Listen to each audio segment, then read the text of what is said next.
Hey, son, picture a Tuesday afternoon in 1972. A kid is riding his bicycle down the middle of the street with no helmet, no hands on the bars, a candy cigarette dangling from the corner of his mouth.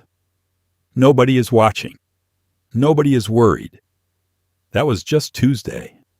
If this kind of trip back in time is your thing, hit that like button, subscribe so you never miss one of these, and drop a comment down below telling me where in the world you are watching from tonight. I love hearing from you. Now, before we begin, let me ask you a few things. Do you remember when seatbelts were something you sat on rather than buckled? When a family road trip meant kids piled in the back like loose cargo, nobody thinking twice about it? Do you remember when your school had a smoking section and it was for the students? When a backyard game could send a metal-tipped dart sailing 10 feet through the air toward your cousin and everyone just called it summer? When you could walk into a gas station, fill your tank with leaded fuel, and drive home past billboards advertising cigarettes on every major road in America. What did it actually feel like to live in a decade when so much of ordinary life carried a quiet, unexamined danger? What did a Saturday afternoon smell like when the neighbor was spraying chemicals on his lawn without gloves, without a mask, without a second thought? What did childhood taste like when the candy aisle sold you tiny white sticks wrapped in paper, tipped in red, designed to look exactly like the cigarettes your father smoked after dinner? It is 1972 now. The AM radio is on. Someone down the block is firing up a lawnmower. The air smells like cut grass and exhaust and something faintly chemical that nobody has named yet. And everything that seemed completely normal is about to make a lot more sense. You are 11 years old and you are flying. The bike beneath you rattles over a crack in the sidewalk, and you do not even flinch. There is no helmet on your head, no pads on your knees, nothing between your skull and the concrete except the certainty that nothing bad is going to happen to you today. Every kid on the block rides this way. Your parents rode this way. Their parents rode this way. The idea that a helmet might be something a child wears has not yet arrived in your neighborhood, and on this particular Tuesday, with the wind in your face and the whole street ahead of you, it does not feel like it ever will. The bikes themselves are heavy things. Steel frames, fat tires, handlebars wide enough to steer a small boat. There are no gears on most of them, or maybe 3, operated by a lever on the frame that you shift with your knee when you remember to. The chain is exposed. The pedals are metal. Everything about the machine is blunt and honest, and built without apology.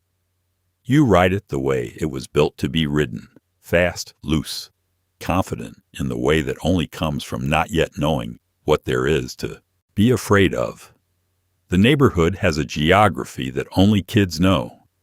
There is the hill on Carver Street that gets fast enough to make your eyes water. There is the drainage culvert behind the school that you can ride through, if you hit it at the right angle. There is the gravel stretch behind the grocery store, where the back wheel slides out in a satisfying arc if you brake hard enough. You and whoever is riding with you today have mapped all of it, have assigned each landmark its own level of difficulty and prestige, and the currency of the afternoon is measured in how many of them you clear. Your mother is inside. She knows you are out on the bike. She is not worried. This is not because she does not love you. It is because the neighborhood is full of kids on bikes and has been for as long as anyone can remember. And the idea that this particular afternoon will be any different from the 1,000 afternoons before, it has simply not occurred to her. She will call you in for dinner, and you will come, and the bike will be left on its side in the yard, and everything will be fine. The helmets, when they begin to arrive, will come slowly. A kid down the street will get one first, something his parents ordered from a catalog, and it will look strange on him, industrial somehow, out of place in the same way a life jacket would look out of place at a backyard swimming pool. By the time bicycle helmets become law for children in most states, which does not happen until the late 1980s and into the 90s, an entire generation will have spent their childhoods with the wind unobstructed in their hair, for better and for worse. What you will remember years from now is not the danger. You will not think about the concrete or the speed or the hill on Carver Street that, in retrospect, was probably steeper than it needed to be. What you will remember is the feeling. That particular freedom of movement that belongs entirely to childhood, when the bike was an extension of your own body and the neighborhood was yours, and the afternoon had no end in sight. The helmet would have changed none of that, of course, but nobody was thinking about helmets. It was just you and the bike and the open street and everything wide open ahead. It is a Saturday morning, and the family station wagon smells the way it always does. A deep, settled smell of upholstery and cigarette smoke that has worked itself into every fiber of the fabric over years of long drives and short errands. Your father lights one before he even starts the engine. Your mother has hers already going. You are in the back seat with your brother and the dog, and the windows are up because it is cold outside, and nobody opens them, and nobody thinks to, and the smoke just hangs in the air between you all like a kind of weather. The car's a 1968 Buick Estate, or something like it, long and wide, and built with the confidence of an era that had not yet started worrying about fuel economy. The seats are vinyl in the back, slightly sticky in summer, cold in winter, and the middle seat folds down into an armrest that nobody ever uses as an armrest, because the back seat is for lying across on long trips, not for sitting up properly. There is a small square ashtray in the armrest of the front seat, and another one built into the door panel on the driver's side, and a third clipped onto the driver's window, because 2 ashtrays in a car are not always enough. Your father smokes the way men of his generation smoke, without ceremony, without particular pleasure, as a simple fact of the day. He lights one in the morning with his coffee. He lights one after lunch. He lights one when he gets in the car the way other men check their mirrors, as a kind of starting ritual, a signal to himself that the next part of the day has begun. The smoke rises from the end of the cigarette in a thin straight line, and then bends and spreads in the ventilated air of the cabin. And you are breathing it, and your brother is breathing it, and the dog is breathing it, and this is just the air inside the car. The trip to wherever you are going today takes 40 minutes. You play games to pass the time, counting green cars, reading license plates, pressing your face against the cold glass to watch the town give way to highway, give way to whatever comes next. The smoke is a constant. By the time you arrive, your coat will smell of it, and your hair and the back of your throat will carry that familiar dry warmth that you will associate with car trips for the rest of your life. What nobody understands yet, what the research has not yet fully assembled into a case strong enough to reach the front pages, let alone the front seat of a Buick Estate, is what secondhand smoke does over years of Saturday mornings and school pickups and holiday road trips. The word carcinogen exists. The conversations are happening in laboratories and in certain corners of the medical community, but they have not yet arrived in the car, and your father would not believe them if they had, because he feels fine, and he has always felt fine, and his father smoked the same way. The ban on smoking in cars carrying minors will not arrive in most American states until well into the 2000s, and even then it will feel, to some people of a certain generation, like an intrusion into something private, something that belonged to the family in the car, and the long American tradition of going somewhere on a Saturday morning with the windows up and the radio on, and everyone together in the close, warm air of a life being lived without particular apology. It is Sunday, and the yard smells like fresh-cut grass and charcoal from 2 houses over, and someone has dragged the lawn dart set out from the garage, where it lives next to the croquet mallets and the badminton net.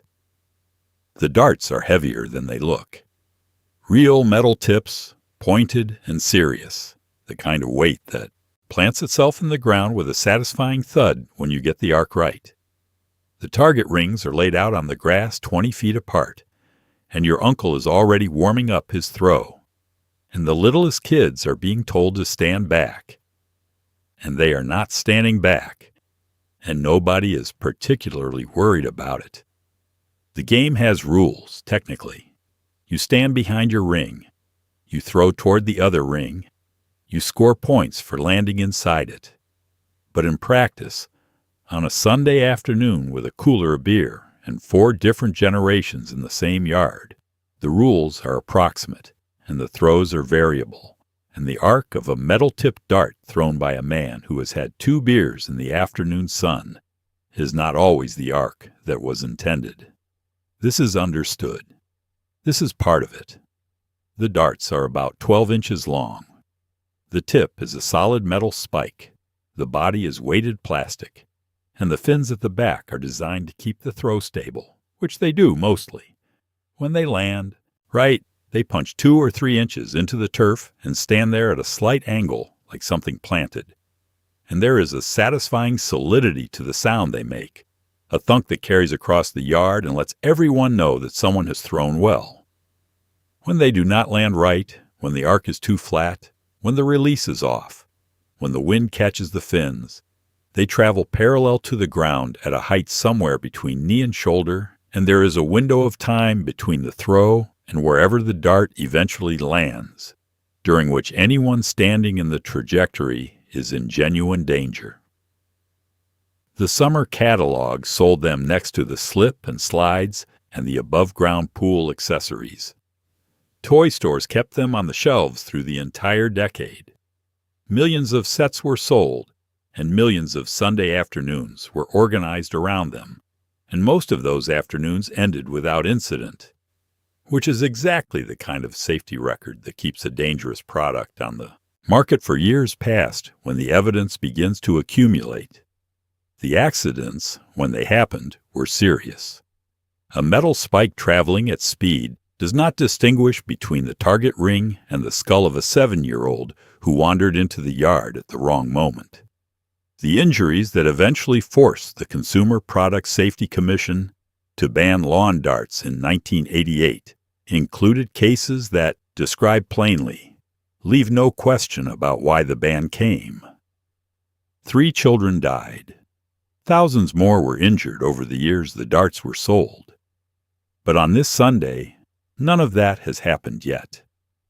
The charcoal from 2 houses over is putting something good into the air, and the grass is soft under your feet, and your uncle is lining up his throw with one eye closed.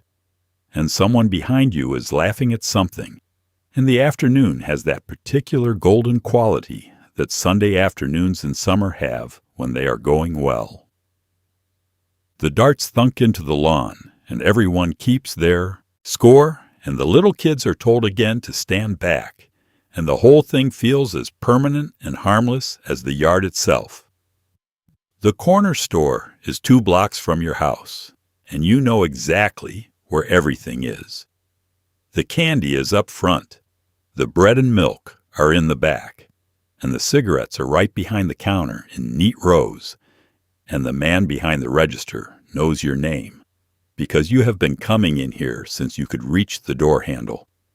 Your mother has sent you with $1.25 and a very specific request. 1 pack, her brand, soft pack, not hard box. And you hand over the money, and he hands over the cigarettes, and that is the entire transaction, as ordinary as buying a loaf of bread. You are 9, maybe 10. Old enough to be trusted with the errand, young enough that you still feel a small importance in being sent to do it. Your mother has written the brand name on a piece of paper in case you forget, which you won't, because you have done this before, because this is one of those household tasks that falls to you the way taking out the trash or walking the dog falls to you, not as a punishment, not as anything remarkable, just as a thing that needs doing, and you are the one available to do it. The store smells of newsprint and penny candy and the faint warm smell of the register itself.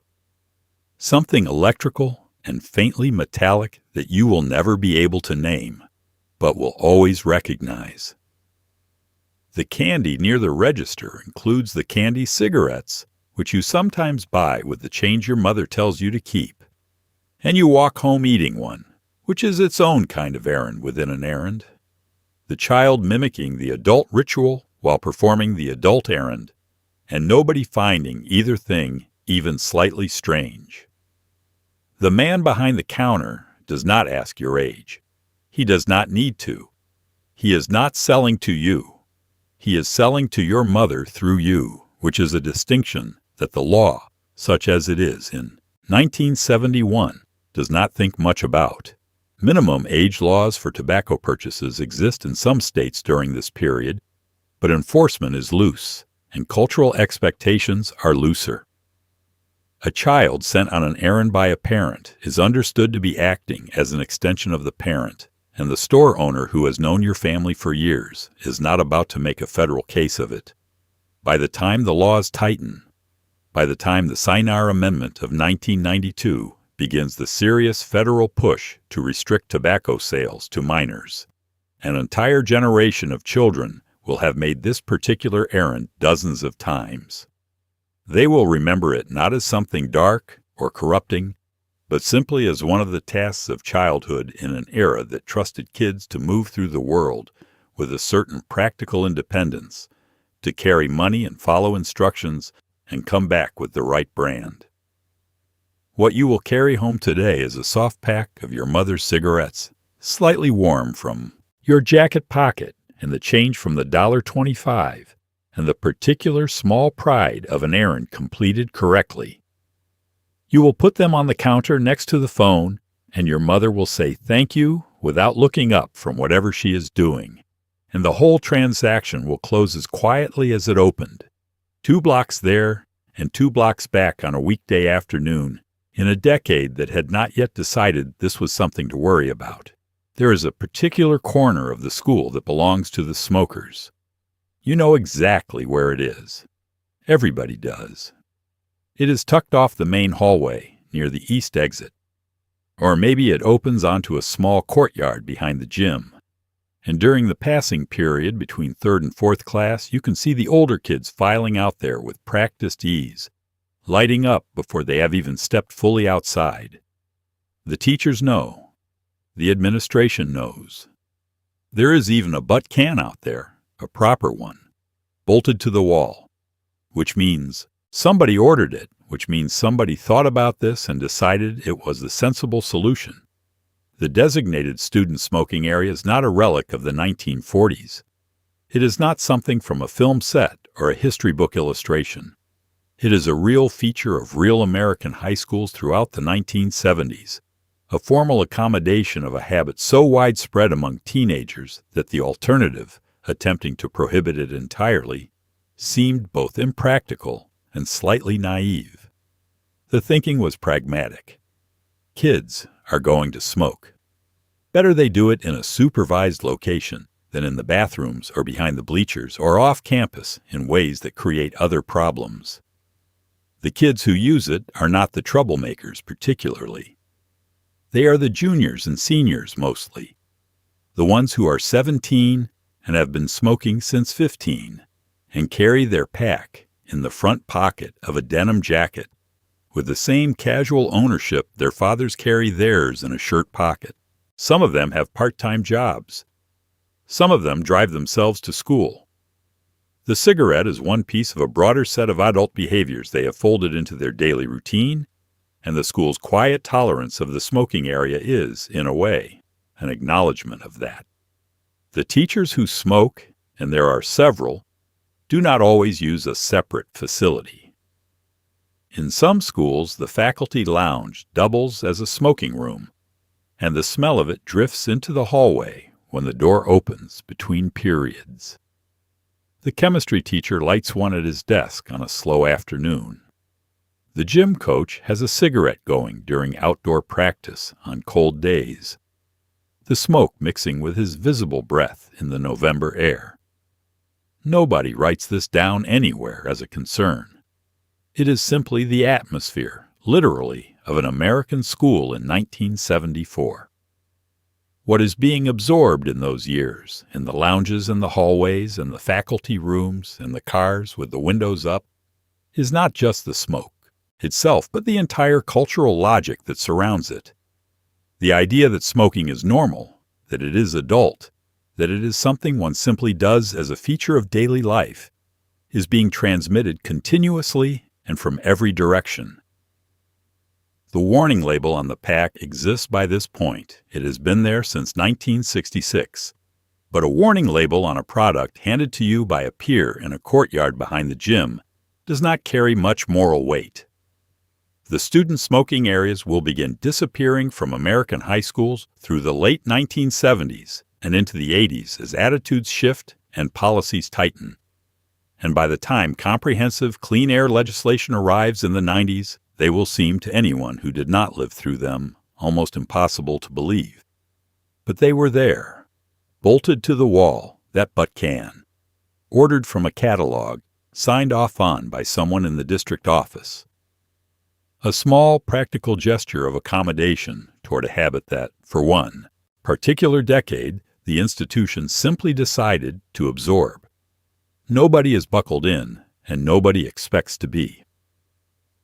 The back seat of the family sedan is a kind of rolling living room, a space where children arrange themselves however they feel comfortable, which sometimes means lying flat across the bench with a pillow and a paperback, and sometimes means standing up and pressing your nose against the rear window to watch the road disappear behind you. The seat belts are there, technically. They are wedged down into the crease between the cushions, which is where they live, which is where they have always lived, which is where they will remain for the duration of this trip to your grandmother's house 3 states away. The car is moving at 65 miles per hour on a 2-lane highway, and you are lying on your stomach on the back seat, reading a comic book, and the sun is coming in the rear window at a low angle that warms the back of your legs, and the radio is playing something your parents like that you do not particularly mind. Your brother is on the floor between the seats because that is where he decided to be, and the dog is in the cargo area behind the back seat. And your father has one hand on the wheel and is eating a gas station sandwich with the other. And the whole car is a kind of cheerful rolling disorder that nobody has identified as a problem. The bench seat is wide. That is the thing about the cars of this era. The back seat is genuinely enormous. A full sofa of a space, and the freedom it offers to a child is real. You can sleep lying down on a long trip. You can move from window to window. You can sit facing backward if the car has a rear-facing seat in the cargo area, watching the road disappear while your parents face forward into whatever is coming next. The car is a shared space, and the back of it is yours. And nobody is asking you to stay still. Seatbelt use among American adults in the early 1970s is somewhere around 11%. Cars are required to have them. That requirement came in 1968. But having them and using them are 2 different things. And for most families in most cars on most roads, the belts stay where they are, in the crease, undisturbed. The logic, to the extent there is a logic, is circular and familiar. Nothing bad has happened before, therefore nothing bad will happen now. New York becomes the first state to require seatbelt use by law in 1984. Before that, the decision is entirely personal, and most people are making the same personal decision in the same direction. The car commercials of the era do not show seatbelts. The family in the station wagon in every advertisement is loose and laughing. Kids pressed against the window, everyone casual and free, and this image is not a fantasy. It is simply what driving looked like. What you will remember from the back seat is the particular quality of that freedom, the way a long trip felt like its own temporary world, the white lines on the highway counting themselves out beneath the car, your brother asleep on the floor, the dog shifting in the cargo area, the radio fading and finding itself again as you pass through small towns. The physics of what would have happened to all of you in a serious collision at highway speed is something you will not understand until much later. And when you do understand it, you will sit with that knowledge quietly for a while, grateful for the luck that held in an era before the law decided to insist on something better. It is a Friday evening, and the company party has gone longer than anyone planned, and the parking lot is full of people doing a quiet internal calculation that by today's standards does not hold up to scrutiny. The legal limit in most states is 0.10, maybe higher, and you had 3 drinks over the course of 4 hours, and the food was good and you feel fine. You genuinely feel fine. And so you get in the car and you drive home on a road you have driven 1,000 times, and you make it, and you always make it. And that is the part that makes it feel like it was never a problem. The culture around drinking and driving in 1973 is not one of recklessness exactly. It is one of miscalculation, a widespread, socially reinforced miscalculation that is dressed up as good judgment. The man who leaves the party after 4 drinks and drives home is not thinking of himself as someone taking a dangerous risk. He is thinking of himself as someone who knows his limits. He has had drinks before and driven before and arrived home before, and the chain of those safe arrivals has built up into a kind of evidence that he finds persuasive. The roads themselves carry the evidence of how wrong that reasoning is, but the evidence is scattered. An accident here, a fatality there, reported in the local paper with the language of individual tragedy rather than systemic failure. There is no organization, yet that has connected the deaths into a pattern visible enough to force a political response. There is no number on the television screen telling you how many people died on American roads last weekend because someone made the same calculation your neighbor made in the company parking lot. The data exists, but it has not yet been assembled into an argument loud enough to change anything. The legal threshold of 0.10, where it exists, offers a kind of permission. If the law says you are legal up to this number, then arriving at this number is not a failure of judgment, it is compliance. The nuances of impairment, the way reaction time begins degrading well below the legal limit, the way confidence and impairment tend to rise together, are not part of the public conversation yet. They are in the research, quietly. They are not yet on the bumper sticker. Candy Lightner founds Mothers Against Drunk Driving in 1980 after her 13-year-old daughter is killed by a drunk driver who had multiple prior offenses. The story and the organization it produces will do more to shift American culture around drunk driving than decades of scattered statistics. Within a few years, the conversation will have changed in a fundamental way. Drunk driving will begin to be understood not as an accident that happens to people who had a little too much, but as a choice, a preventable act with a preventable consequence, and the social permission that surrounded it in 1973 will have become something people remember with a particular kind of discomfort. But tonight, the parking lot is cold, and the cars are warming up, and everyone is saying goodbye in the amber glow of the overhead lights. And the calculation being made in every car is the same one that has always been made.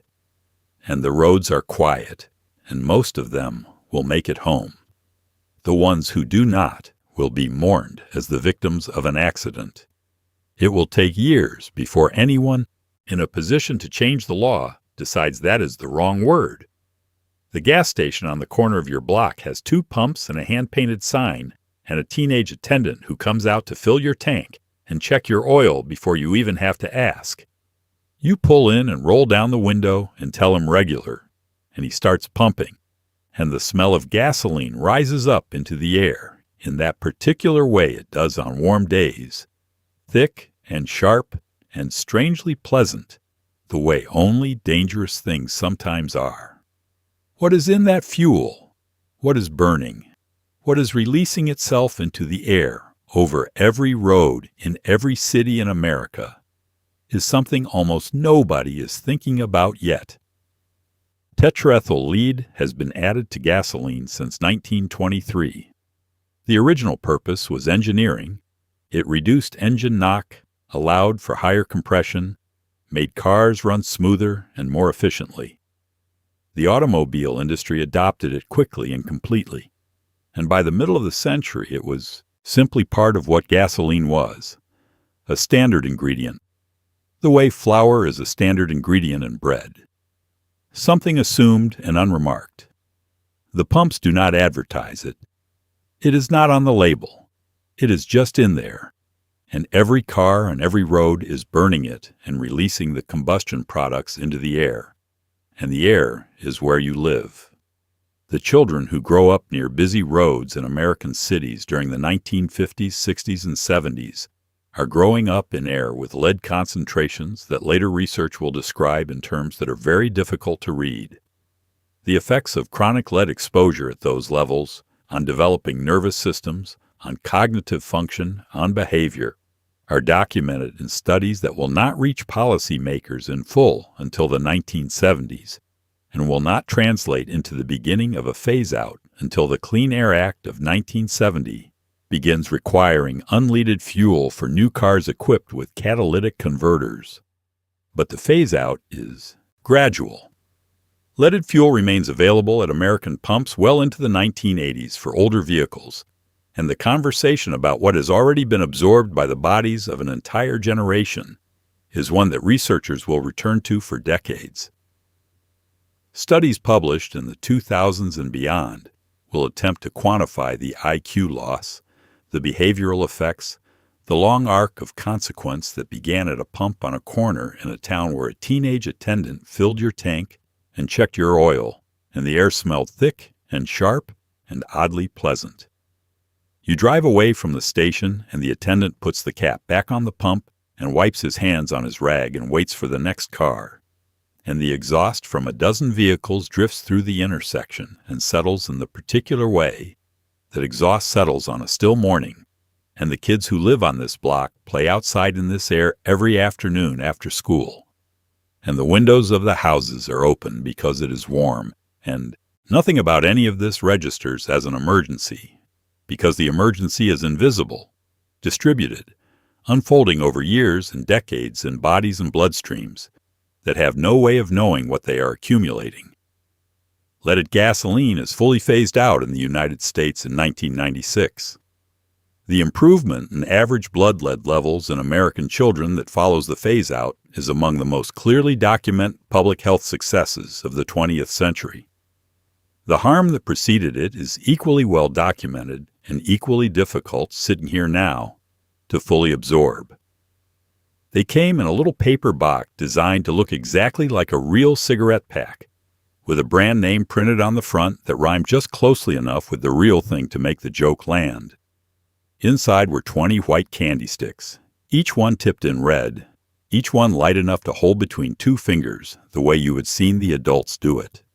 Some of them had a hollow end you could blow through to produce a little puff of powdered sugar, which caught the light exactly like smoke. And you knew it was candy. Obviously you knew it was candy, but something about the ritual of it felt important and grown up and real. The candy aisle in the corner store, or the five and dime, is a serious landscape in the 1970s. A geography of small pleasures organized by price and color, and the particular logic of what a child finds compelling on a Tuesday afternoon with 35 cents in a jacket pocket. There are wax bottles filled with colored syrup. There are strips of candy dots on paper tape. There are root beer barrels and jawbreakers and sugar straws, and, near the end of the rack, The candy cigarettes in their neat little boxes, stacked up next to the candy cigars that are fat and pink and dusted with sugar. The boxes are designed with care. The graphic language of the real cigarette pack, the font, the color blocking, the small badge of the imaginary brand is reproduced accurately enough that a child holding one feels the specific pleasure of imitation. You tap the box against your palm the way you have seen your father do. 2 sharp taps to pack down the tobacco, and then you flip the lid and extract a candy stick with 2 fingers, and you put it in the corner of your mouth, and you squint into the distance. And for a moment you are performing something that belongs entirely to the adult world. Nobody in the store objects to this. Nobody finds it strange. The candy cigarettes are a standard product on a standard shelf in a country where real cigarettes are advertised on television, on billboards, in magazines, at sporting events, in films, and in the hands of nearly every adult in your immediate life. Imitation is how children learn the texture of the world around them, and the world around them in 1972 is saturated with smoking. Of course, the candy aisle reflects this. Everything else does. The debate about whether candy cigarettes, normalized tobacco use in children, will not gain serious traction until the 1980s, when the broader anti-tobacco movement begins looking at every point of cultural transmission. Some countries will ban them outright. Others will require the products to be rebranded, candy sticks instead of candy cigarettes, plain packaging instead of the imitation brand. In the United States, they will persist in some form, diminished and slightly embarrassed, stripped of the powdered smoke and the red tip, resold as something generic that satisfies a sweet tooth without quite admitting what it used to be. But in the corner store in 1973, they are exactly what they are. And you walk home with the box in your pocket, eating them one at a time, holding each one the way it is meant to be held, practicing a gesture that belongs to a world you are still too young to enter, on an ordinary afternoon in a decade that had not yet decided that particular practice was worth interrupting. The tracks cut through the back end of your neighborhood the way a seam runs through fabric, quietly, purposefully, following a line that predates everything built around it.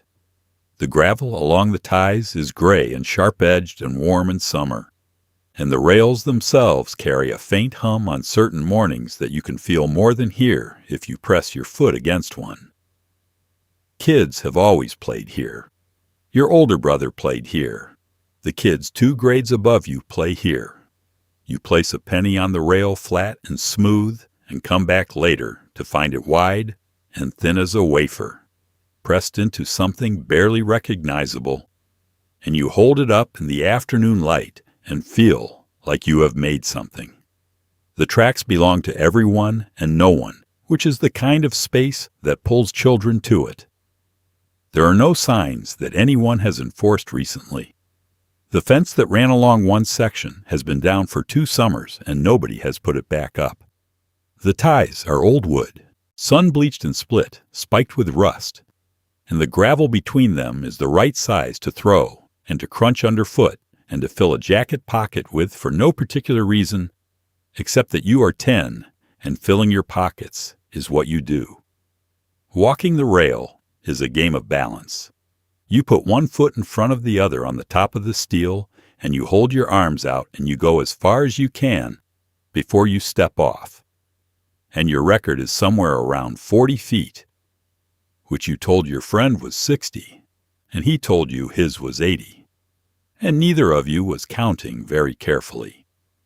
The rail is just wide enough to stand on, the edges slightly rounded by years of rolling weight. And there is something satisfying about the constraint of it, the way it reduces the problem to a single line and dares you to stay on it. The trains themselves are infrequent on this section of track. You know the schedule the way kids who live near tracks always know it, not from a timetable, but from years of background noise, the vibration in the ground, the sound that starts as almost nothing and builds in a particular way that is different from every other sound. You know when a train is coming. You have always gotten off the tracks in time. This knowing, this competence built from repetition, is the thing that makes the danger feel manageable and the thing that makes the danger most dangerous. Modern trains are quieter than the trains of the 1970s. Freight cars on upgraded track produce less of the warning vibration that children near tracks learn to read as a signal. The stopping distances are longer. The speed is higher on many lines. What was a risky game with some practical margin built in has become, on many sections of American track, something with considerably less room for the kind of error that children by nature make. Operation Lifesaver, the Railway Safety Education Organization, is founded in 1972. The same decade when playing on tracks is simply what kids do on afternoons when nothing else presents itself. The work of changing that culture, of making the tracks feel like infrastructure rather than playground, will take decades and will never be entirely complete. Because the tracks still run through the backs of neighborhoods, still carry that particular hum, still offer the penny-flattening ritual to any kid who knows where to put one. And the knowing feels like ownership, and the ownership feels like freedom. And on a warm afternoon in 1973, that is enough. There was a color in your candy that one day was simply gone, and you noticed in the way children notice things, not with alarm, not with understanding, but with a small, specific sense that something was different and nobody was fully explaining why. The red M&M had been there, and then it was not, and the bag looked wrong without it. The colors off balance, a gap in something that had seemed permanent. What was happening in laboratories and government offices and corporate boardrooms to produce that small, quiet absence on the candy shelf is a story that most people eating those candies in 1976 did not know and were not meant to. The M&M bag in 1975 contains red, yellow, green, orange, and brown. By 1976, the red ones are gone. Mars Incorporated has pulled them not because their red dye was the one under investigation. They were using red number 40, a different compound entirely, but because the public conversation around artificial food coloring had become loud enough and confused enough that the company decided the association alone was a liability. The fear did not need to be accurate to be effective. It just needed to exist, and it did.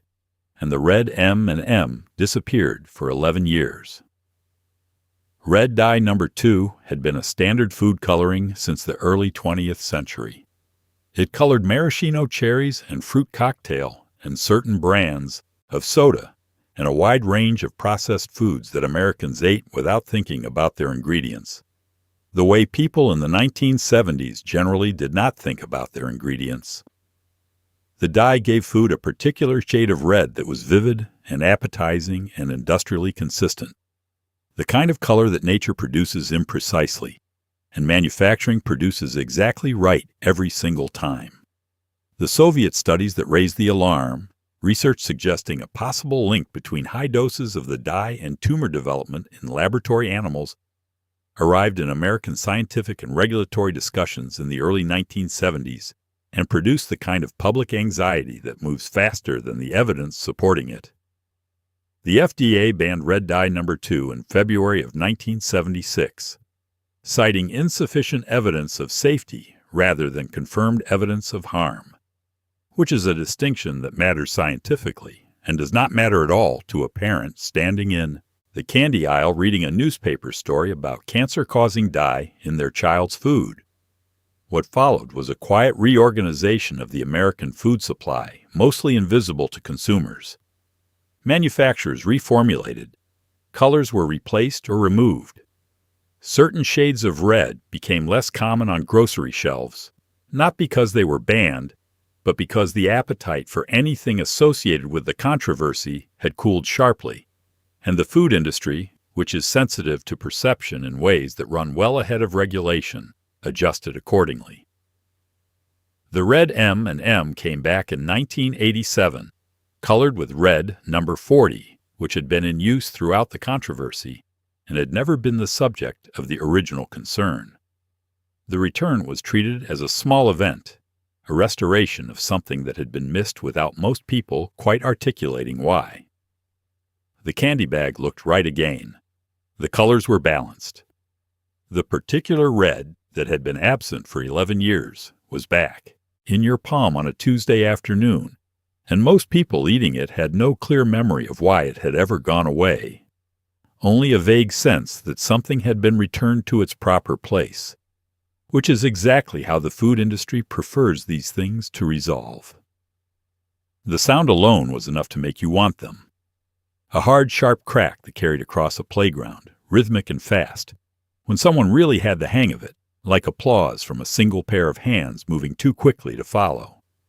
The clackers were two acrylic balls on a string, heavy and smooth, and perfectly designed to build momentum. And the whole point was to swing them until they were moving fast enough to collide above and below your fist in a continuous loop. When it worked, it looked effortless. When it didn't, which was often, one of those balls would go wide and catch you across the knuckles or the wrist, or, if the day was going badly, somewhere more dramatic. The toy arrived in the late 1960s and spread through the early 70s the way dangerous things spread among children, by demonstration, by envy, by the specific social pressure of watching someone else do something you cannot yet do and needing to be able to do it. You saw them first on somebody older, a sixth grader maybe, working them in the schoolyard with the casual expertise of someone who had put in the hours, the balls snapping above and below in a clean, continuous rhythm. And you wanted that. The sound of it, the skill of it, the way people watched. The balls themselves were the problem, or part of it. Early versions were cast acrylic, which is hard and heavy and under the stress of repeated high-speed impact, prone to shattering. A set of clackers used long enough and hard enough would eventually develop stress fractures invisible to the eye. And then one afternoon in the middle of a good run, the ball would come apart and send fragments in directions that had nothing to do with any target. The consumer product. Safety Commission received reports of eye injuries, facial lacerations, and blunt force trauma to the hands and arms, and began looking at the toy in 1971. Schools banned them first, which had the predictable effect of making them more desirable. There is a category of forbidden toy that every generation of children understands instinctively, a thing that is not allowed on school grounds precisely because the adults have correctly identified that it is extraordinary, and clackers occupied that category completely. You brought them to school in your bag. You took them out behind the portable classrooms where the teachers were less likely to see. The ban was enforcement of a kind that sharpened the wanting rather than diminishing it. The CPSC issued a recall in 1973, targeting clackers that posed a risk of shattering, and manufacturers began producing versions made from softer materials, which were safer and also less satisfying because the crack was duller and the weight was wrong, and the whole physical logic of the toy depended on the hardness and mass of the original balls. The redesigned versions sold because children will take what they can get, but they were understood by anyone who had used the originals to be a diminished thing, an approximation of something that had been better before it was made safe. What the clackers offered, underneath the noise and the bruised knuckles and the schoolyard bands, was the pleasure of mastery over something genuinely difficult.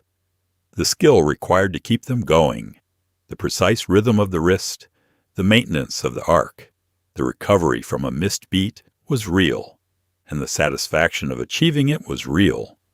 And neither of those things could be fully separated from the danger that surrounded them. This is the uncomfortable arithmetic of certain toys from this era. The risk and the reward were not separate features. They were the same feature, experienced from different angles. Your mother bought them because they were safe, which was the whole point, which was what the label said, which was what everyone understood to be true. The pajamas were treated with a chemical that resisted fire, and in a decade when house fires were a genuine and common fear, this felt like progress, like the kind of careful modern thinking that was supposed to make everything better. You wore them the way you wore everything else, without knowing what was in them, without anyone expecting you to know, pulling them on after your bath and climbing into bed under the weight of a quiet chemical exposure that would not be fully understood for years. The federal flammability standards for children's sleepwear were introduced in 1972 and took full effect by 1974.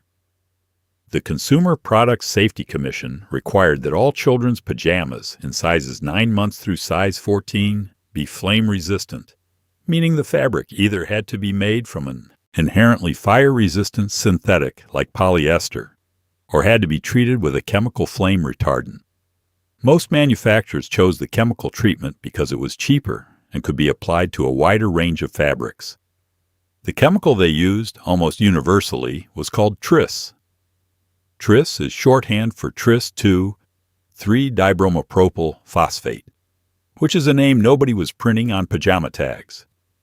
What was on the tag, if anything relevant was there at all, was the assurance of compliance with federal safety standards, which was true and meant to be reassuring, and was, in the context of 1974, genuinely reassuring, because a federal safety standard was exactly the kind of institutional authority that parents trusted when making decisions about what their children wore to bed.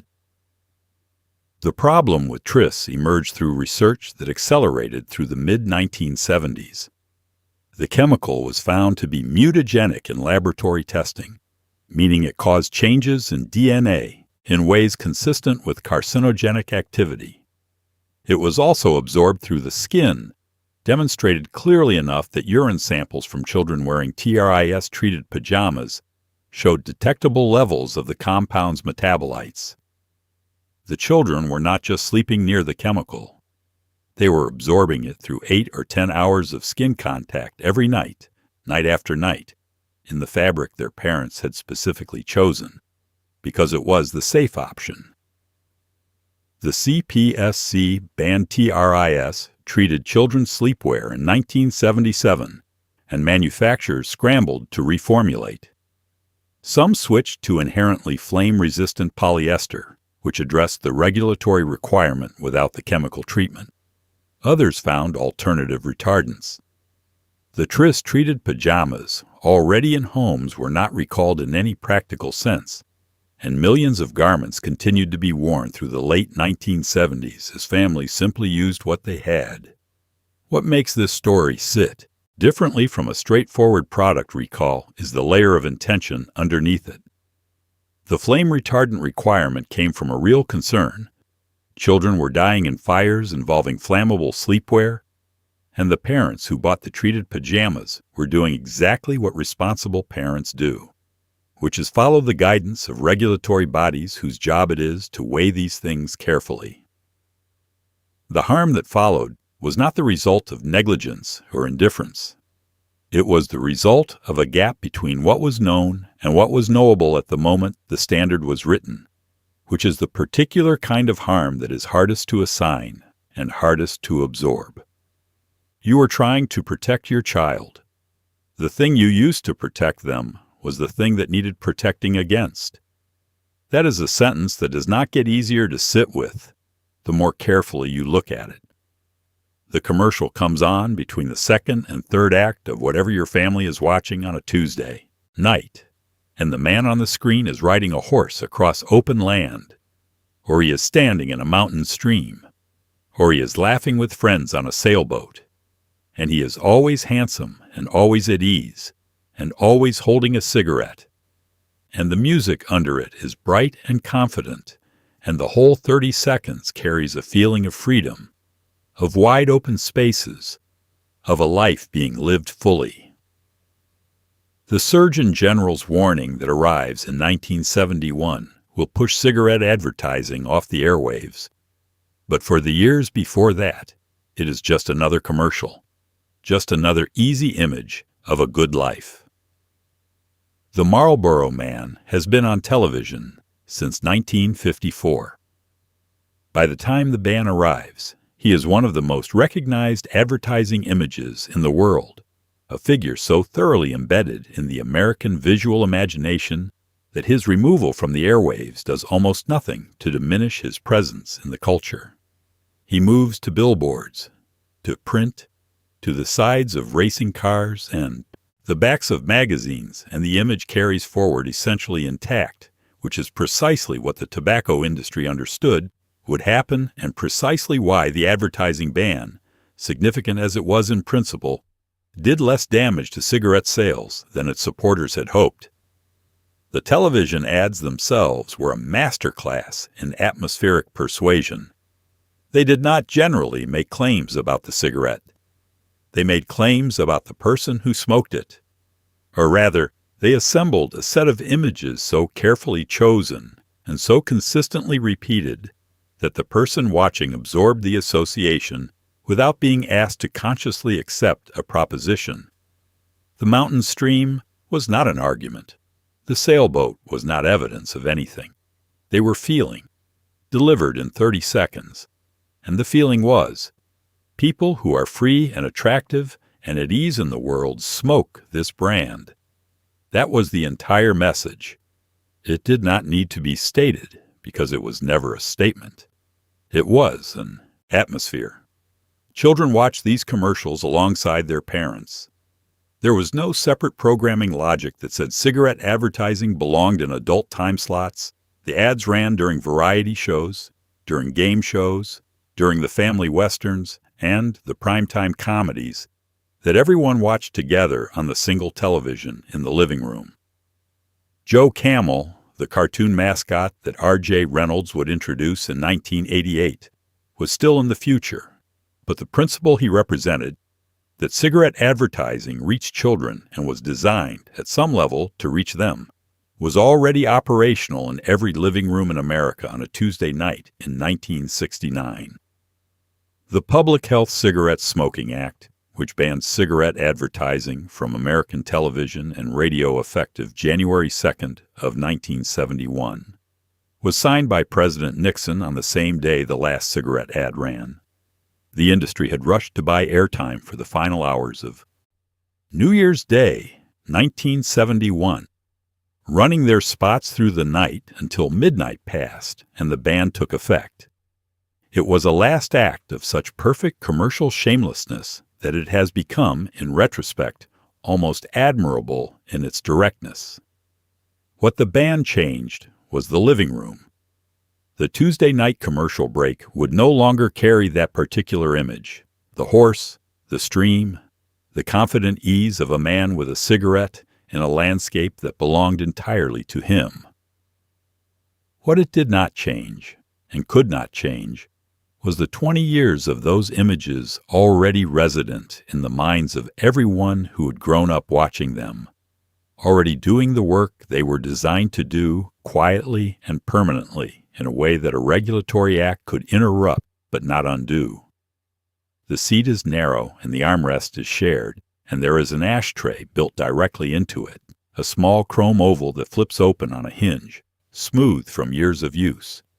The man to your left has already lit one before. The plane reached cruising altitude, and the smoke drifts in the recycled air of the cabin in a slow, inevitable way that does not respect the invisible line between the smoking section in rows 14 through 22 and the non-smoking section directly in front of it. The flight attendant moves through the aisle with a smile and a coffee pot and her own cigarette going between passengers. And outside the oval window, the clouds are 30,000 feet below, and the air in here is something you will never be able to fully describe to anyone who is not breathing it. Commercial aviation in the 1970s is a particular sensory experience, and the smoke is inseparable from it. The cabin of a domestic flight on a Tuesday afternoon carries the dense, settled smell of a room that has been smoked in continuously for years.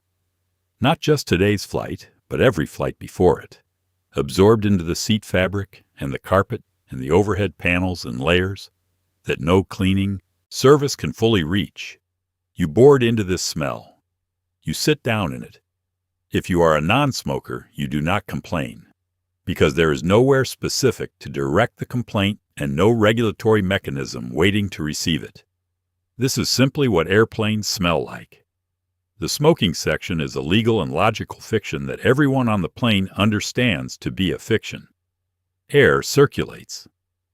The cabin is a sealed tube moving at 500 miles per hour at 35,000 feet, and the smoke produced at the back of that tube distributes itself through the recycled air with complete democratic indifference to the seat numbering system. Studies conducted in the 1980s will confirm what every non-smoking passenger already knows from experience, that measurable levels of tobacco smoke constituents are detectable throughout the cabin, in the non-smoking section, at the front, everywhere. The line between sections is administrative. The air does not acknowledge it. The flight attendants of this era work in an environment that, by the occupational health standards that will develop over the following decades, represents a serious and continuous exposure risk. A full-time flight attendant in 1973 is spending the majority of their working hours in a sealed, smoke-filled environment, inhaling secondhand smoke at concentrations that ground-based workers in restaurants and offices, themselves in smoky environments, are not generally exposed to an equivalent density. The health consequences for this specific workforce will become one of the more compelling arguments for the eventual cabin ban. The first meaningful restriction comes in 1988, when smoking is banned on domestic U.S. flights of 2 hours or less. The logic is openly stated and openly limited. Short flights, the argument goes, present less exposure risk than long ones, and the ban can be implemented without disrupting the habits of long-haul passengers, whose flights last 4, 6, 8 hours. The inconsistency of this position is visible immediately to everyone, and the restriction expands through the following years until 1990, when all domestic flights are smoke-free, and 2000, when the ban extends to all flights operated by U.S. carriers, regardless of destination. What disappears with the smoke is something more than a health hazard. The airplane of the 1970s, dense and close, and smelling of cigarettes and jet fuel and whatever the airline is calling dinner, is a specific environment that will not exist again. The chrome ashtray in the armrest is there on every plane built before the ban, even after the ban, because removing it was more expensive than leaving it. For years into the clean air era, you could flip it open and find the past still built into the seat beside you, smooth from years of use, waiting for a habit that had been made illegal at 35,000 feet.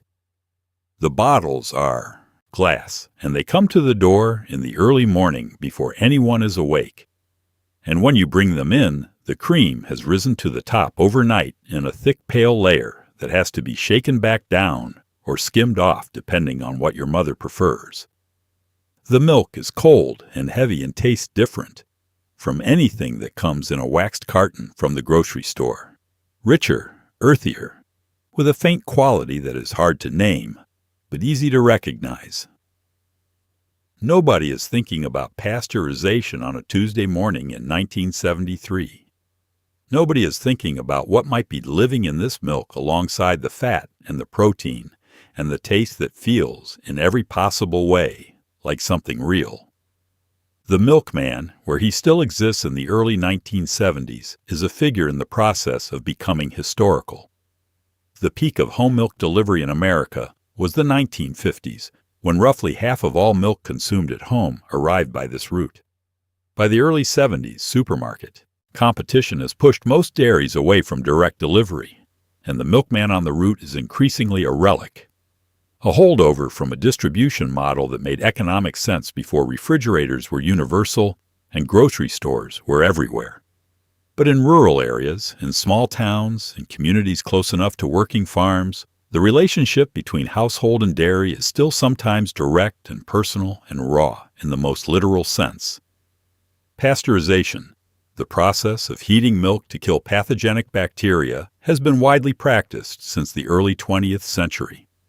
By the 1970s, the overwhelming majority of commercially sold milk in the United States is pasteurized, and the public health record of that transition is clear. The widespread dairy-related outbreaks of typhoid fever, scarlet fever, and other diseases that characterize the pre-pasteurization era have largely disappeared. But a subset of consumers has always preferred raw milk, drawn to its taste, to a belief in its superior nutritional properties, or simply to the directness of a product that has not been industrially processed before it reaches the table. The farm where your milk comes from, if you are one of the families still receiving it this way in the 1970s, is probably a place you have visited. You know the farmer's name. You may have watched the milking. The relationship between the family and the food source is specific and visible in a way that the grocery store carton is not. And this visibility creates a trust that is personal rather than regulatory. The farmer is a neighbor. The cows have names. The milk tastes like something that belongs to a place. These are not nothing as reasons for preferring something. What they do not address is the microbiology. The pathogens that pasteurization kills, Salmonella, E. coli, Listeria, Campylobacter, are not visible and are not related to the cleanliness or the character of the farmer.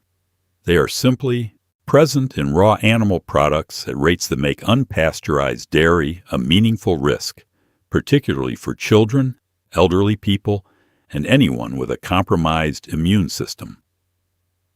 The FDA mandate requiring pasteurization for all milk sold across state lines arrives in 1987, and individual states move at different speeds toward their own requirements, with the result that the legal landscape around raw milk in the United States remains fragmented and contested into the present. But on the doorstep in the early morning in 1973, the bottle is cold, and the cream has risen, and the day is just beginning. And your mother shakes the bottle and pours a glass and puts it in front of you, and the taste is rich and real and immediate, in a way that is hard to argue with standing in a kitchen before the rest of the world is awake. You are 9 years old and it is summer, and you have been working since 6 in the morning and your back knows it. The row of whatever needs picking is long in a way that seemed manageable from one end, and now, somewhere in the middle, seems like something that will never end. This is not punishment. This is not unusual. Half the kids you know spend some portion of their summers this way, especially the ones whose families have land, or a shop, or a relative who needs help. And the expectation is simply that you will do the work and do it properly and not make a fuss, because this is how character is built, because this is what your father did, because this is what everyone has always done. The Fair Labor Standards Act has been on the books since 1938, and it contains restrictions on child labor that are real and meaningful in certain industries. Children under 16 cannot work in manufacturing or mining during school hours. Children under 18 cannot work in jobs deemed hazardous by the Secretary of Labor. These protections exist and are enforced in some sectors with genuine seriousness. But the agricultural exemption that runs alongside these restrictions is wide and old and deeply embedded in the political economy of American farming. And it means that the rules governing a child working in a factory have almost no application to a child working in a field. In agriculture, children of any age can work on farms owned by their parents. Children 12 and older can work on other farms with parental consent during non-school hours. Children of any age can work on small farms not covered by the minimum wage provisions of the FLSA. The practical effect of these exemptions, in the 1970s as before, is that the American agricultural labor force includes children working in conditions, heat, pesticide exposure, heavy equipment, long hours that would be prohibited in any other industry. And this is not a shadow economy. It is the legal economy, operating in daylight, producing the food on every table in the country. The family business, in non-agricultural contexts, operates by its own informal logic. Your father's shop, the hardware store, the garage, the small restaurant, needs help during busy periods, and the children of the family are the help. This is not exploitation in any framework that the 1970s would recognize. It is the operation of a family economy, the transmission of skill and responsibility across generations, the thing that is supposed to build the very qualities that distinguish people who grew up working from people who did not. The 12-year-old behind the counter, learning to make change, the 10-year-old stacking shelves, the 8-year-old sweeping the floor at closing time, none of this is remarkable, and none of it is, in this context, illegal. What it costs in terms of education, rest, and childhood is a question that the era asks less frequently than the evidence warrants. Studies of agricultural child labor in particular will document health consequences, musculoskeletal injuries from repetitive work, pesticide exposure effects, heat illness, accidents involving equipment that accumulate in bodies too young to have made a meaningful choice about the risk. The child picking fruit in a California field in July did not weigh the risks and decide they were acceptable. The child simply went to work because that was what was expected, because the family needed the income, because there was no mechanism in place to ask whether the expectations were reasonable. The summer is long, and the row is long, and your back knows it. And when the day is over, you will eat dinner at a table where nobody discusses the particulars of what the morning cost, because the morning was simply what mornings are, and the work was simply what work is. And somewhere in the unexamined distance between those two certainties, a decade of American childhood passed. The house has been painted and repainted over the decades the way houses are, a new color every 10 years or so when the old one begins to chip and dull, each new coat going over the last one, building up in layers you never think about until the paint around a window frame begins to crack and peel in thin white flakes that curl away from the wood like something shedding. The walls of your bedroom are pale yellow. They have always been pale yellow, as far back as you can remember. What is in the paint, layered underneath the yellow, is something no one in your family has ever thought to question. Because the walls are just walls, because paint is just paint. Lead had been added to paint for centuries before American manufacturers began phasing it out. It served real purposes. It accelerated drying, increased durability, resisted moisture, and produced colors of particular brightness and depth that paint without lead could not consistently achieve. White lead paint had a brightness that was almost luminous. The colors it produced in deeper tones had a richness that painters and homeowners valued. For a product meant to protect and beautify surfaces that faced the weather and the daily abrasion of domestic life, lead was genuinely useful, and the industry built around it was large and established and not inclined to revisit its foundational ingredient without significant external pressure. The research connecting lead exposure to neurological harm in children had been building through the 1950s and 60s in ways that were visible to researchers and largely invisible to the general public. Studies documented elevated blood lead levels in children living in older urban housing, correlated those levels with learning disabilities and behavioral problems, and pointed consistently toward deteriorating lead paint as a primary source. The particular vulnerability of young children who explore their environments orally, who put things in their mouths, who absorb ingested lead at significantly higher rates than adults, made the household paint issue specifically urgent.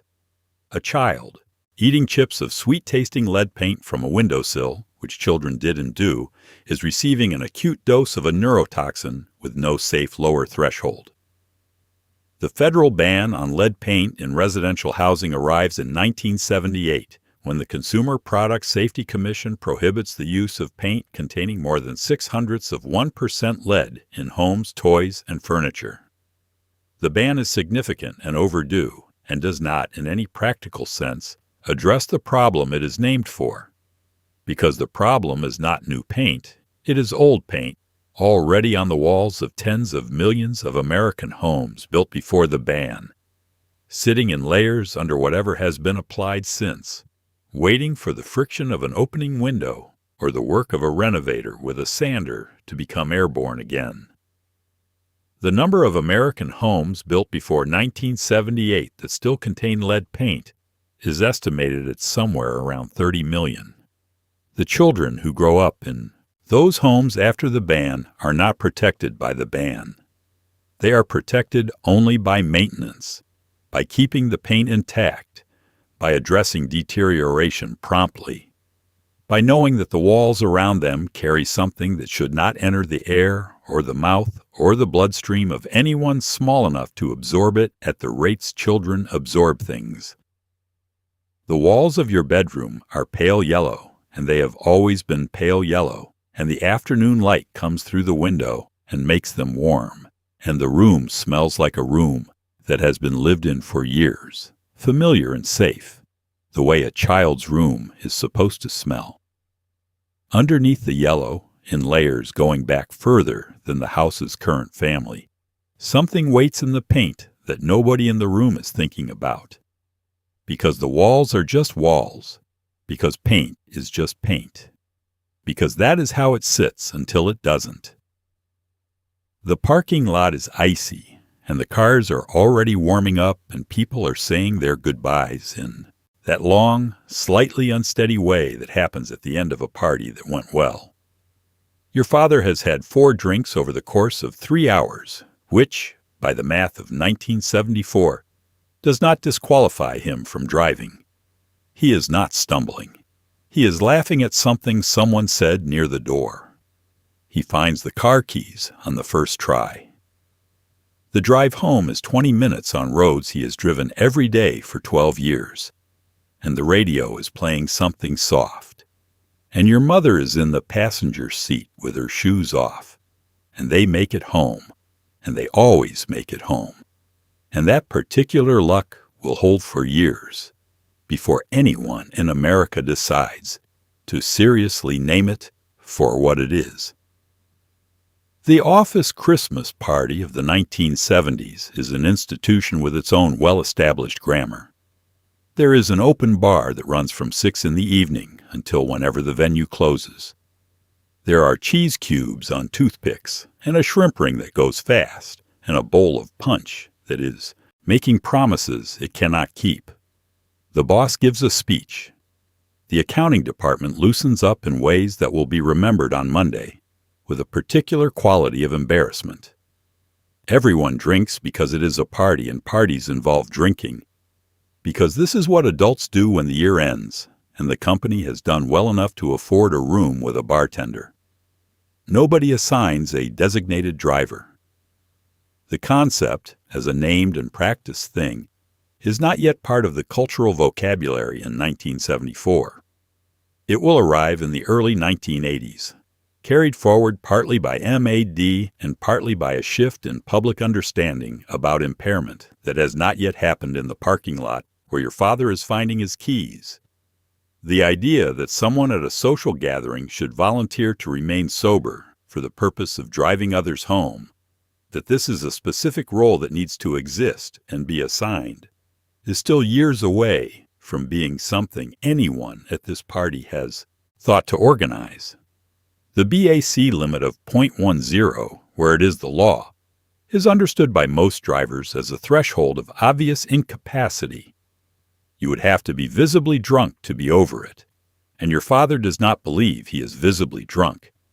And in the sense that he is not falling down or slurring his words, he is correct. What 0.10 actually represents in terms of cognitive and physical impairment, the specific degradation of reaction time, the narrowing of attention, the increase in risk-taking that operates below conscious awareness, is a set of facts that the public health community knows and the general public has not yet absorbed. The founding of MAD in 1980 will begin the shift that turns drunk driving from an accident into a choice, from a personal failing into a crime, from something that happened to something that was done. The legal and cultural changes that follow: reduced BAC limits, mandatory sentencing, ignition interlock devices. The social stigma that begins to attach itself to the specific act rather than its consequences will accumulate over the following 2 decades into a transformation real enough to show up in the fatality statistics. But in the icy parking lot in 1974, the year is ending, and the party was good, and the drive home is 20 minutes on familiar roads, and your father pulls out of the lot with the careful extra attention of someone who knows he has had a few and is compensating, which feels like the responsible thing and is not quite, but will be enough tonight, and the radio plays something soft, and the roads are quiet, and they make it home. The cage in the living room is bigger than seems practical, and the thing inside it is not a cat, not a dog, not anything a pet store in most cities would carry today without a federal permit and a stack of documentation. In 1972, you could walk into certain shops in certain cities and come out with a monkey on a leash, or a boa constrictor in a box, or a parrot with a wingspan wider than your arm, and nobody at the register was asking you to fill out a form. Your neighbor has an iguana the size of a small dog that sits in a terrarium in the sunroom and watches the yard through the glass, like it is considering its options. The exotic pet trade in America in the 1960s and 70s is large, loosely regulated, and operating in a cultural moment when the acquisition of unusual animals is understood as a sign of a certain kind of adventurous affluence. The celebrities and socialites who keep large cats and primates in their homes generate press coverage that functions as advertising. The neighborhood version of this, the family with a boa constrictor, the man on the corner with a kinkajou, carries something of the same energy. A statement about the household's willingness to live outside the ordinary, to bring the wild into the domestic and see what happens. What happens is frequently instructive. The monkey in the spare bedroom is not domesticated. It is a wild animal living in a confined space, and its behavior reflects this in ways that owners consistently underestimate during the acquisition phase. Primates are intelligent, social, strong, and capable of inflicting serious injury on the humans around them, particularly as they reach sexual maturity and the hormonal changes that accompany it. The exotic cat that was a manageable cub becomes an unmanageable adult. The large constrictor that seemed like a manageable project at 6 feet is a different kind of problem at 12. These outcomes are documented in news reports and emergency room records throughout the decade, with a regularity that does not, for most of the period, translate into legislative action. The Lacey Act, which dates to 1900, had long prohibited certain wildlife trafficking, but its application to the domestic exotic pet trade was limited. The broader framework that will eventually produce state-level restrictions and federal oversight does not begin to take clear shape until the late 1970s and into the 1980s, as the ecological consequences of the exotic pet trade escaped animals establishing invasive populations. The pressure on wild species from collection demand become harder to ignore alongside the public safety record. The Burmese python problem in the Florida Everglades, which will become one of the most visible ecological consequences of the exotic pet trade by the 2000s, has its roots in the 1970s and 80s, when pythons were legal to own in Florida without restriction, and the purchase of a young snake seemed like an interesting idea to a large enough number of people that the population of released or escaped animals eventually reached the scale of an ecological crisis. The snake in the living room of a Hialeah apartment in 1976 is not a crisis. By the time the crisis arrives, the snake is somewhere in the sawgrass, and the living room is long since someone else's. Your neighbor's iguana watches the yard through the glass of the sunroom, and the afternoon light comes in at a low angle, and the thing is genuinely strange and genuinely present in a way that house cats and retrievers are not. And there is something about that strangeness that you find compelling on the walk home from school. Pausing at the window to look in, and the iguana looks out. And for a moment, the boundary between the ordinary and the wild feels very thin, which is exactly how the 1970s preferred it. The box promises that you can bake a real cake with just a light bulb. And this is true, and it is wonderful. And the first time you make something in it, a small chocolate round that slides out of the tiny pan onto a real plate, the pride you feel is entirely disproportionate to the size of the dessert. The oven is pink and cream-colored and sits on the kitchen table like a serious appliance, which is how you treat it. What the box does not emphasize, and what you will learn the way most children learned things in the 1970s, is that the inside of this toy runs at temperatures that a grown adult would treat with respect, and your fingers will not always clear the opening in time. The Easy Bake Oven was introduced by Kenner in 1963, and by the time the 1970s arrive, it is one of the most recognized toys in America, a fixture on Christmas lists and birthday requests with a cultural permanence that few toys achieve. The premise is genuinely brilliant in the way the best toys are brilliant. It does not simulate a real activity. It performs one. You are not pretending to bake. You are baking. The little packets of cake mix are real cake mix. The pans are real pans, miniaturized but functional. The heat lamp inside reaches temperatures sufficient to cook batter, which means it reaches temperatures sufficient to burn a child's hand, and the geometry of the slot through which the pan is inserted is precisely the geometry of a space a curious child's fingers will explore. The light bulb at the heart of the original design is a standard 100-watt incandescent bulb, the kind that was in every lamp in every room of every house in America in 1972. Enclosed in the small chamber of the Easy Bake Oven and left running for the duration of a baking cycle, it produces enough heat to raise the interior temperature above 350 degrees Fahrenheit. This is oven temperature. It is not approximate oven temperature or metaphorical oven temperature. It is the temperature at which bread bakes and skin burns, delivered inside a pink plastic appliance marketed to children between the ages of 8 and 12. Kenner included warnings, as toy manufacturers did.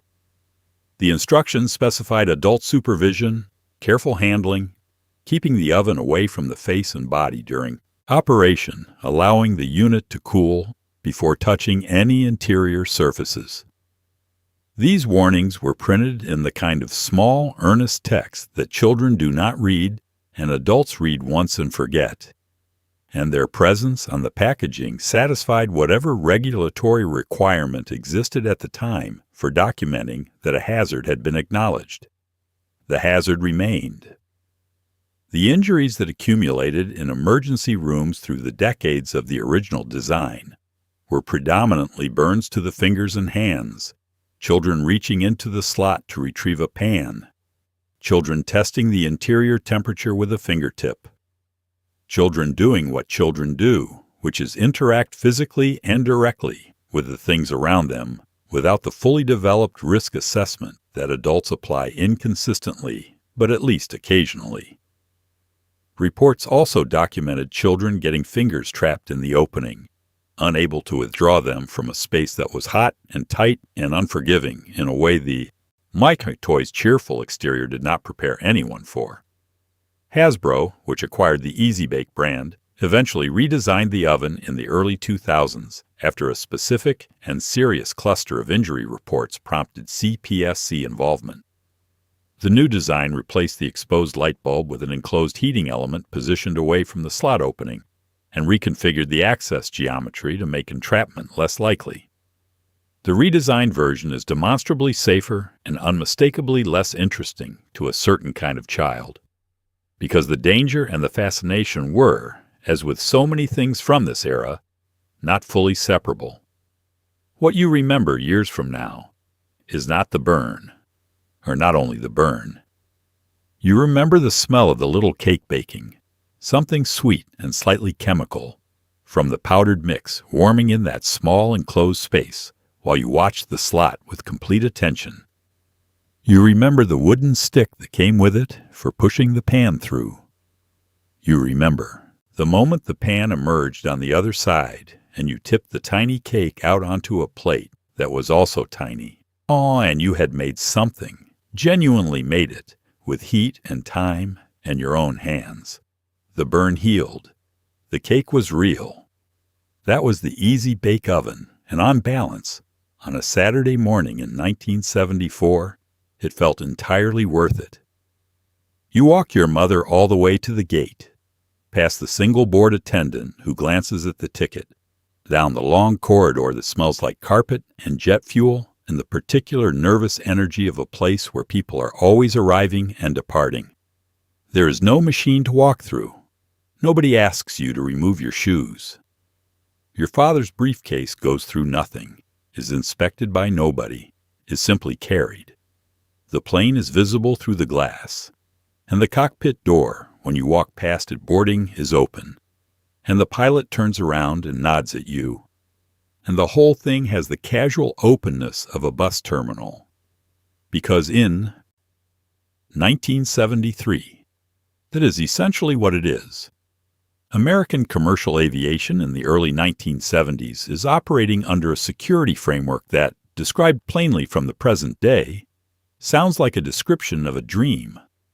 That specific kind of dream, where the familiar rules of the world have been suspended, and everything that should be difficult is easy. You park the car in a lot adjacent to the terminal. You walk inside. You find the gate on a board with mechanical letters that flip and clatter when the information changes. You sit down and wait, and the people waiting around you include people who are not flying at all, who have come to see someone off or to meet someone arriving, and nobody has distinguished between these populations or asked anyone to justify their presence near an aircraft. The hijacking problem that shadows this openness is real and was, by the early 1970s, acute.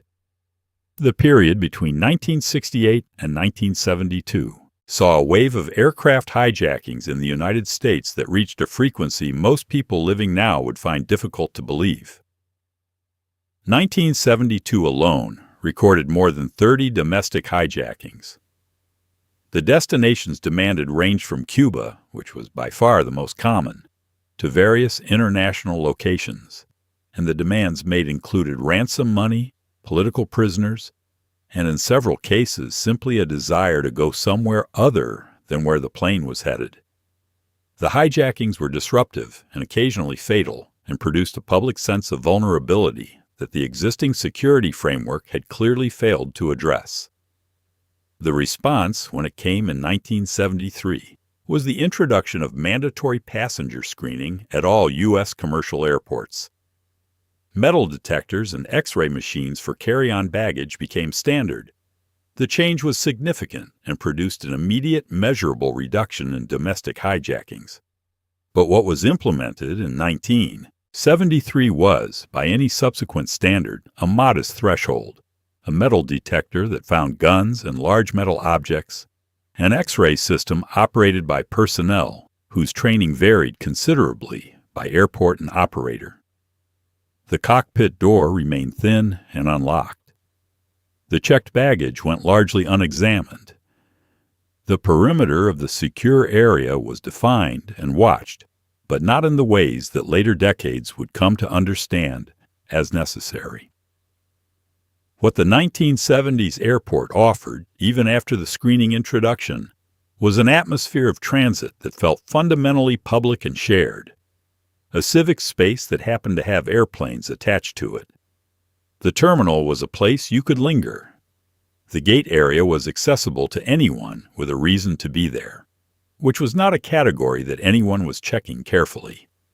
The smell of it, carpet and cigarette smoke, and the particular branded coffee of whichever chain had the concession, was the smell of a place that belonged to everyone passing through it, which felt democratic and open and in retrospect, was also the condition that made it vulnerable. The attacks of September 11, 2001, produce a security transformation so comprehensive and so permanent that the airport of the 1970s becomes almost literally unimaginable to anyone who learned to travel after them. The TSA, the reinforced cockpit doors, the shoe removal, the liquids restriction, the full body scanners, the behavioral detection officers, the no-fly lists. None of this exists in the terminal where you walked your mother to the gate in 1973, and the pilot turned around and nodded, and the plane was right there through the glass, and everything felt as open and ordinary as a Tuesday should. You leave after breakfast, and your mother does not know exactly where you are for the next 8 hours. And this is not neglect. This is Tuesday. The neighborhood is the world, and the world is the neighborhood, and somewhere inside it, you and 4 other kids are making decisions that no adult has approved and would not approve if asked. And this is precisely what makes the day feel like yours. You ride to the creek. You build something in the woods that will not stand up by Wednesday. You come home when it gets dark, when your mother calls your name from the back porch in that particular way that carries 3 blocks, and you are dirty and tired and completely fine. The geography of unsupervised childhood in the 1970s has a quality that is almost impossible to reconstruct from the outside. It is not simply that children were allowed to go places without adults. It is that the entire culture of childhood was organized around the assumption that they would, that the appropriate relationship between a child and the neighborhood was one of independent exploration, and that the adults who stayed home while the children went out were not being negligent. They were being normal. The supervision model had not yet arrived, and its absence was not experienced as a gap. It was experienced as Tuesday. The range that a 10-year-old covered on a summer day in 1973 would, in many American suburbs and towns today, be enough to generate a wellness check. You went to the park, which was 6 blocks away. You went to your friend's house, which was 10 blocks in the other direction.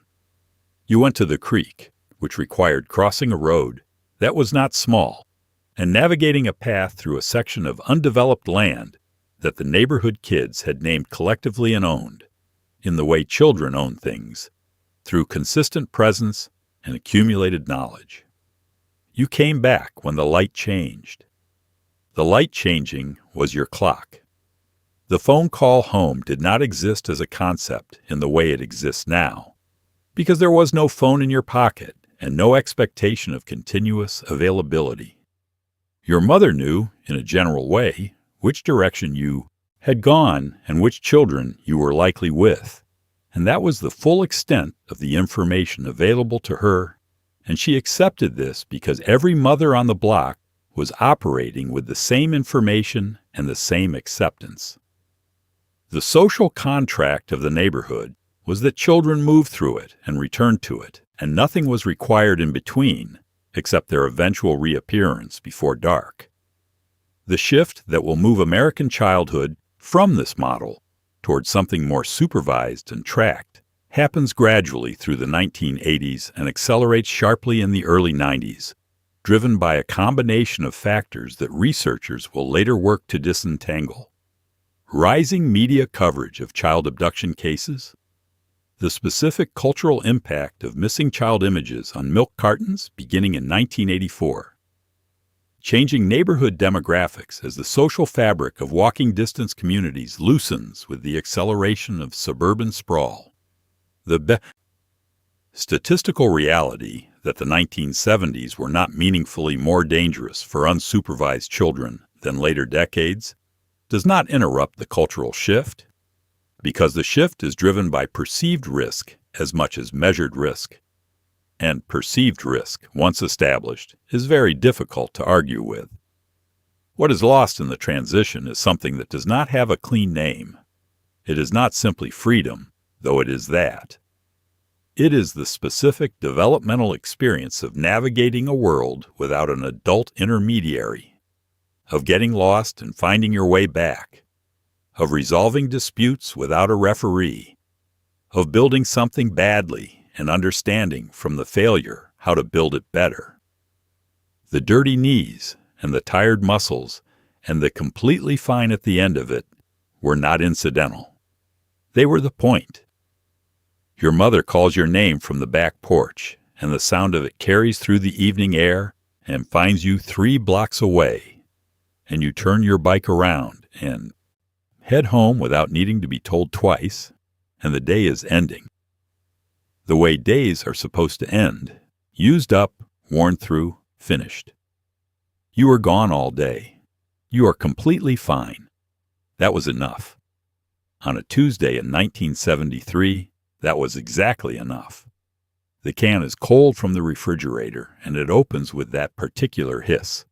And the soda inside is pale and sweet in a way that has its own distinct character, different from sugar, cleaner somehow, with a faint aftertaste that you have come to associate with the color of the can and the particular pleasure of a cold drink on a warm afternoon. Cyclamates are in nearly every diet product in America in the late 1960s and into the early 70s. 30 times sweeter than sugar, no calories, considered modern and smart and sensible. And then one study changes the conversation, and one federal decision changes the shelves, and the taste of a certain kind of afternoon disappears practically overnight. Cyclamate had been approved for use in the United States since 1951, and by the mid-60s was one of the dominant artificial sweeteners in the American food supply. It was in diet sodas, in canned fruit packed for diabetics, in tabletop sweetener packets, in a wide range of processed foods marketed to people managing their weight or their blood sugar, or simply participating in the modern project of having something sweet without the consequences of sugar. The market was large and growing, and the sweetener was cheap to produce, and the combination of those factors had built cyclamate into the food supply deeply enough that removing it would require a significant reorganization of what Americans drank and ate. Tab, introduced by Coca-Cola in 1963, was the flagship diet soda of its era and relied on a combination of cyclamate and saccharin to achieve its taste profile. The can was slender, and the marketing was directed at women watching their figures, and the whole product was built around a proposition that cyclamate made possible: the experience of drinking something sweet without any caloric cost. Tab drinkers were devoted in the specific way that people become devoted to a taste that fits exactly into a daily ritual, and the soda's particular flavor, which was not quite like anything else, became inseparable from the habit itself. The study that ended cyclamate in the United States was conducted in 1969 and involved feeding laboratory rats a combination of cyclamate and saccharin at doses equivalent to a human drinking several hundred cans of diet soda per day. The rats in the study developed bladder tumors. The doses required to produce those tumors were, by any reasonable interpretation, far above what any human consumer would encounter. But the Delaney Clause, a provision of the Food Additives Amendment of 1958, prohibited the approval of any food additive shown to cause cancer in humans or animals, and it contained no provision for assessing the dose at which the carcinogenic effect occurred. If it caused cancer in a rat at any dose, it was out. The FDA banned cyclamate in October of 1969, and the reformulations happened fast. Tab survived by leaning on saccharin, which carried its own cloud of concern, but had not yet been banned. Other products disappeared or changed their taste in ways that their loyal customers noticed immediately and did not always forgive. The aftertaste of saccharin is different from the aftertaste of cyclamate, sharper, more metallic on certain palates, and the transition made the diet soda landscape of the early 1970s taste slightly different from the landscape of the late 60s, in a way that the people who drank these things daily noticed and adapted to. Because adaptation is what you do when the thing you liked is no longer available and something close enough still is. Cyclamate remains legal in Canada, in the United Kingdom, in much of Europe and Asia, where regulatory frameworks apply different standards to the same rodent data and reach different conclusions. Later research has consistently failed to replicate a carcinogenic effect at human-relevant doses, and the scientific consensus has shifted considerably toward viewing the original ban as an overcorrection. None of this has changed the American regulatory status. The ban stands. The taste of a certain kind of afternoon soda in this country belongs to the 1960s and stops there, sealed behind a decision made on the basis of a rat study and a law with no room for nuance, waiting to be remembered by anyone old enough to have been there when the can still tasted the way it did. The bar closes at 2 a.m, and the parking lot empties in a way that, by today's standards, reads like something from a different country. This was not a culture of designated drivers. It was not yet a culture of calling a cab, of handing over your keys at the door, of anyone at the party quietly deciding to stay sober so the others could get home. The conversation about drinking and driving that will eventually produce MAD, that will bring down legal limits, that will change the moral weight of getting behind the wheel after an evening out. That conversation has not yet fully started, and in the parking lot of a bar in 1974, on a Saturday night that smells like cold air and cigarette smoke, and the last of the evening's good feeling, almost nobody is having it. The legal BAC limit of .10, where it applied in most states in the early 1970s, was not a number that most drivers thought about in any practical way. It was a regulatory threshold that lived in the same mental category as a speed limit, a line somewhere out there, enforced occasionally, mostly theoretical, relevant only to the unlucky or the truly incautious. The driver leaving the bar at 2 a.m. did not typically know his BAC. He did not have a way of knowing it. He had an internal assessment built from experience and impaired by the very substance he was assessing, and that internal assessment almost always returned a verdict of fine, capable of driving, not too far gone. Law enforcement in this era applies the drunk driving laws with a variability that reflects the cultural ambiguity surrounding them. The officer who pulls over a weaving car at midnight and finds the driver has had several drinks faces a decision inside a system that is not yet decided at the level of culture and policy and prosecutorial priority, that this is a serious crime requiring serious consequences. In many jurisdictions, the driver is talked to, warned, sometimes driven home, sometimes told to sleep it off and call someone, sometimes pointed toward a side street with instructions not to take the main road. The arrest that should follow is not always the thing that follows, because the arrest feels disproportionate to an act that most people in the community, including the officer, have themselves performed without incident. The statistics that MAD will eventually use to make its case, the number of Americans killed each year in alcohol-related traffic crashes, which runs through the 1970s at more than 20,000 annually, exist before the organization exists. They are published by the National Highway Traffic Safety Administration and available to anyone who looks for them. What they lack in this period is the moral and emotional framing that makes a statistic into an injustice. A number of deaths caused by an act that is widely practiced and rarely prosecuted and culturally embedded in the rituals of adult social life reads. Without that framing as a cost, regrettable, inevitable, the acceptable casualty rate of a freedom that people have decided they value. Candy Lightner's 13-year-old daughter Kyrie is killed in May of 1980 by a drunk driver in Fair Oaks, California.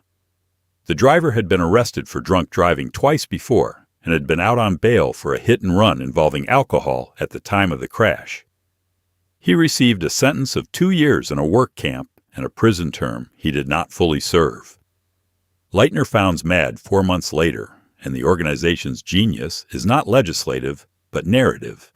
It takes the 20,000 per year statistic and gives it faces, names, the specific weight of a particular 13-year-old who was walking along the road on a May afternoon and did not come home.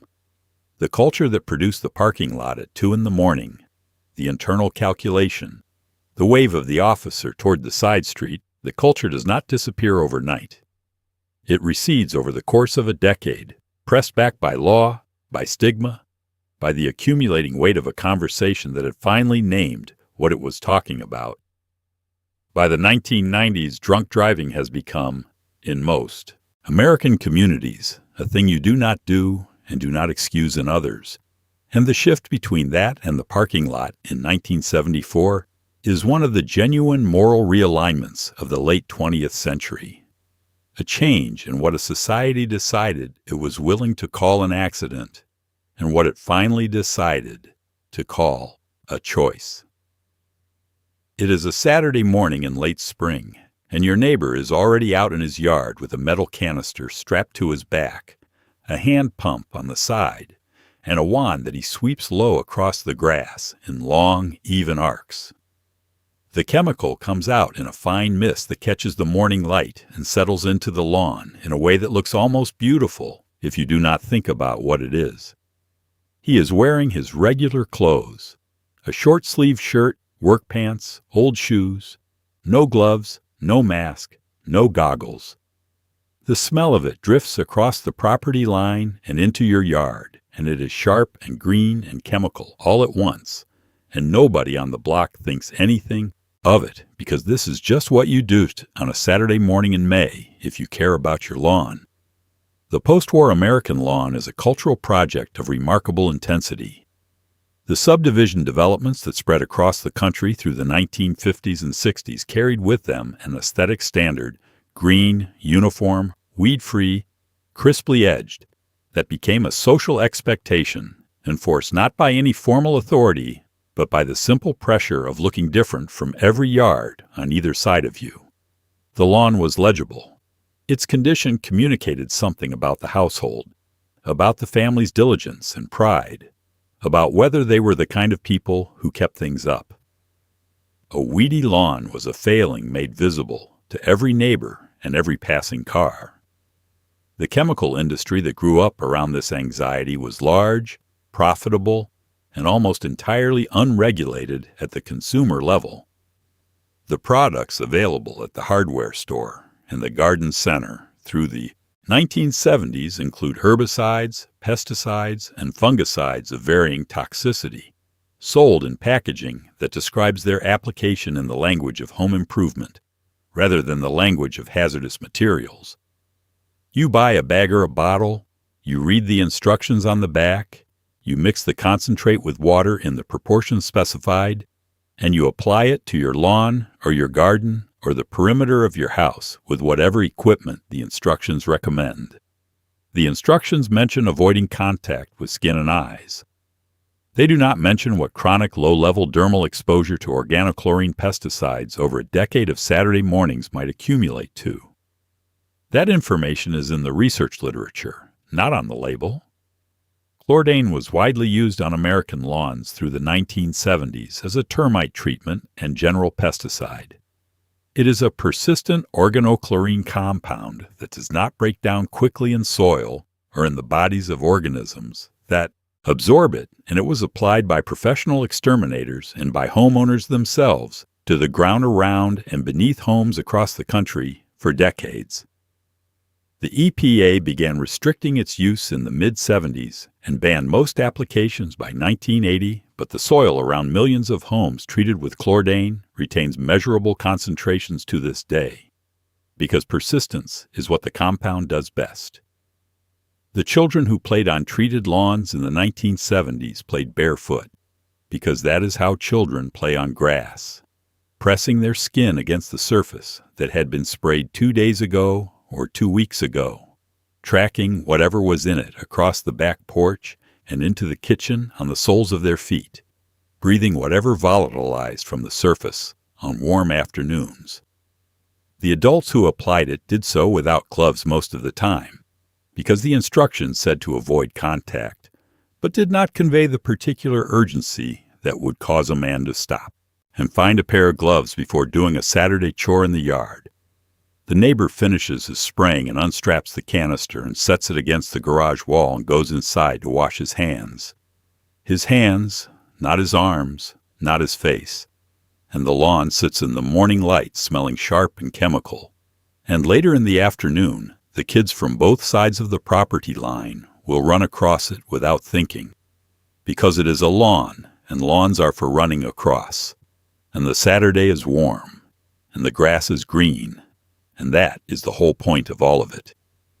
It is the middle of July, and you have been outside since 9 in the morning, and it is now past 2 in the afternoon, and your shoulders are the color of something that is going to hurt tonight.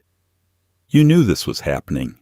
You could feel it happening, the particular tightening and warmth of skin under direct sun that you have felt every summer since you were small. And you did not go inside, and you did not ask anyone for anything to put on your skin, because nobody in your house thinks of sun exposure as something requiring management. You go outside. The sun is there. You come back in later. This is the entire framework. Sunscreen existed in the 1970s.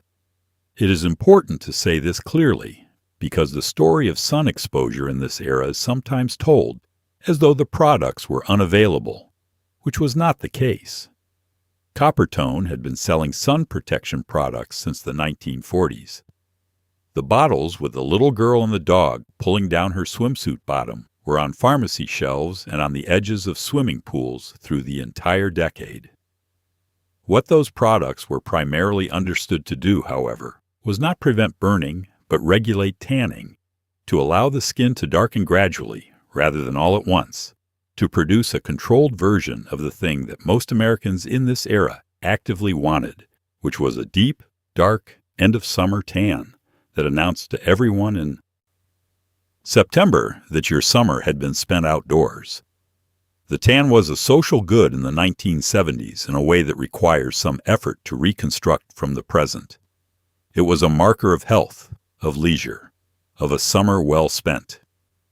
Magazine covers and television and every public image of attractiveness reinforced the connection between bronze skin and physical vitality, and the effort that people put into achieving and maintaining a tan through the summer months was considerable and deliberate. Baby oil was applied to accelerate the process.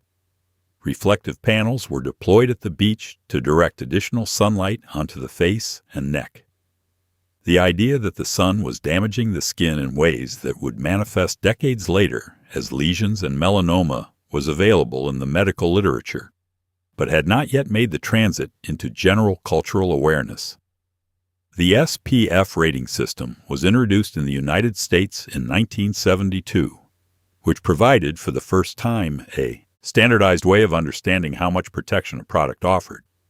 But the SPF numbers that sold best through the 70s were low, SPF 4, SPF 8, because the goal was a tan, not a complete block, and a product that prevented all tanning would have been understood by most consumers as having failed at its primary purpose.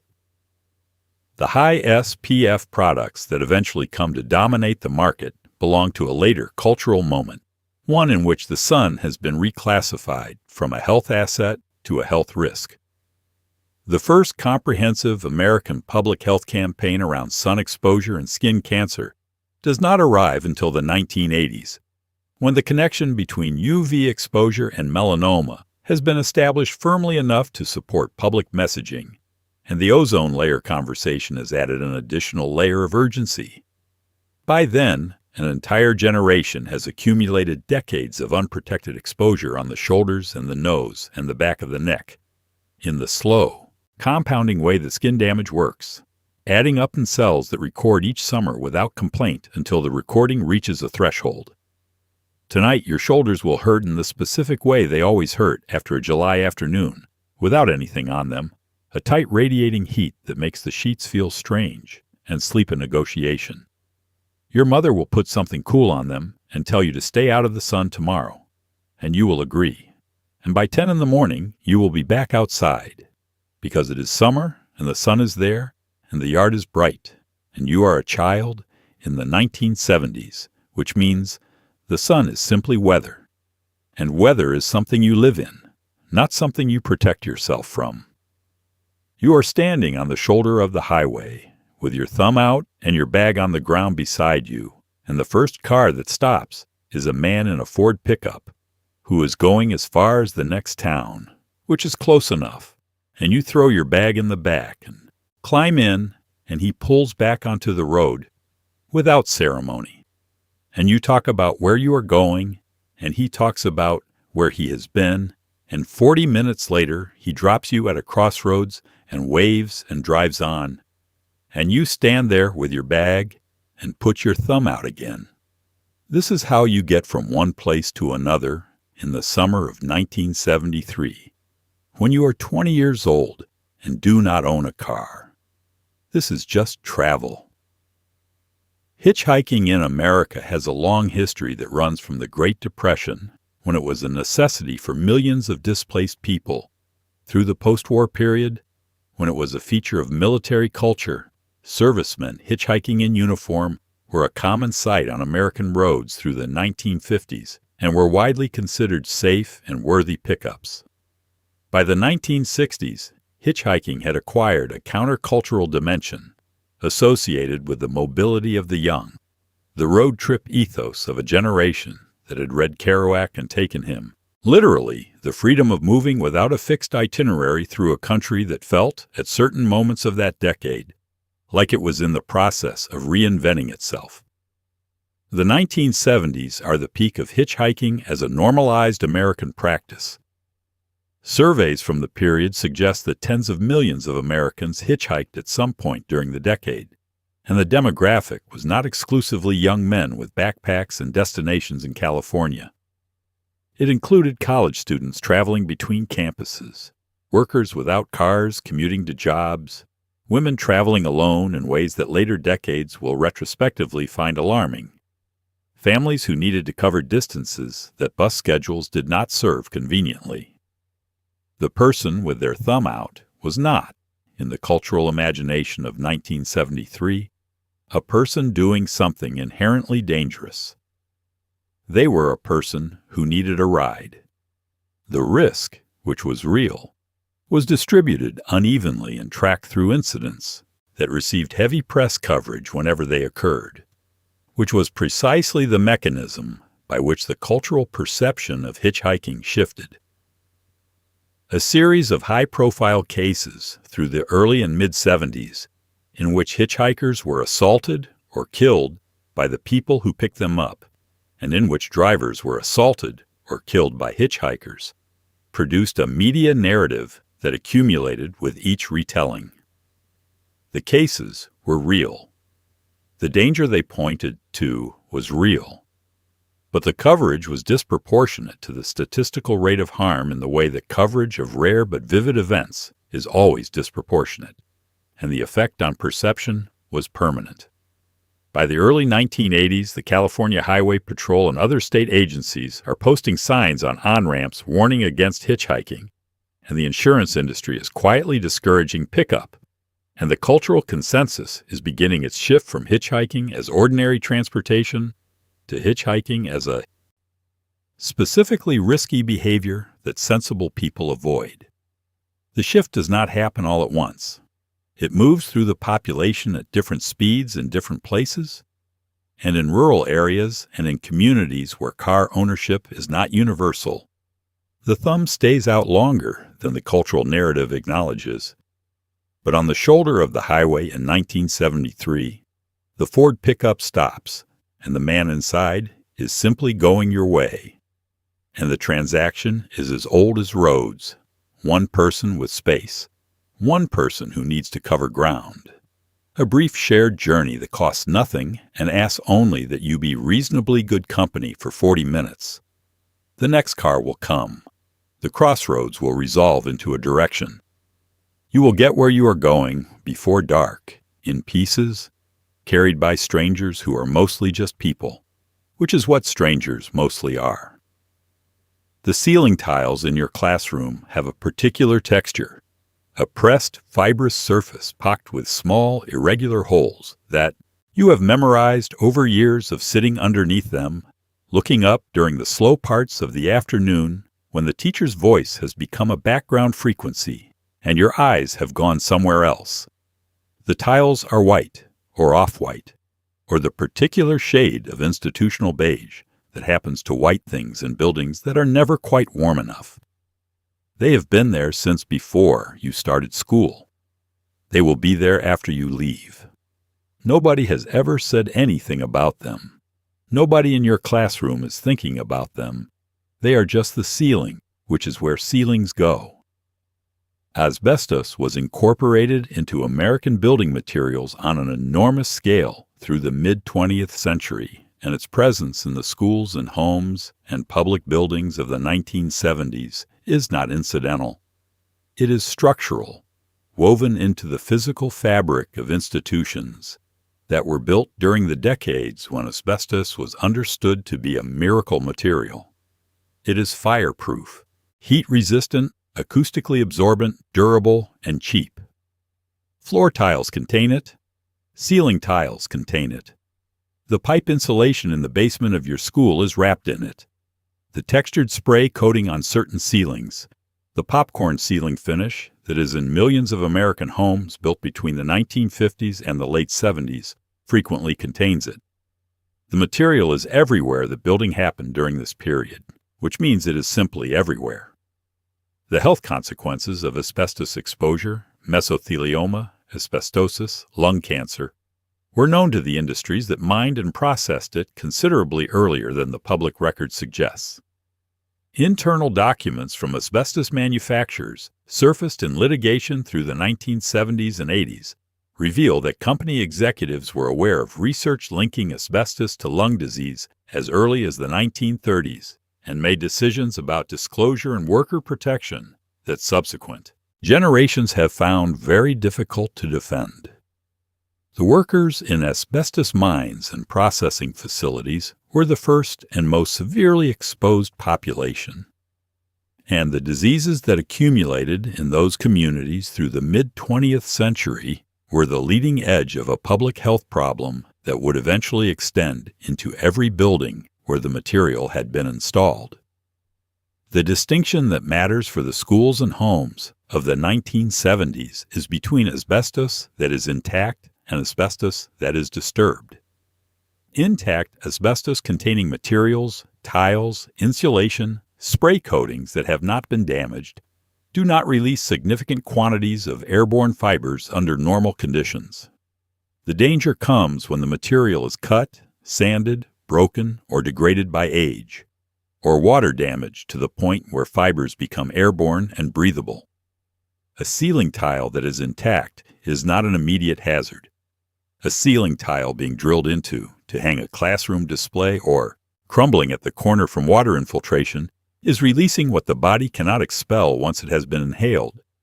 Fibers that lodge in lung tissue and remain there, potentially for decades, before the diseases they cause become clinically visible.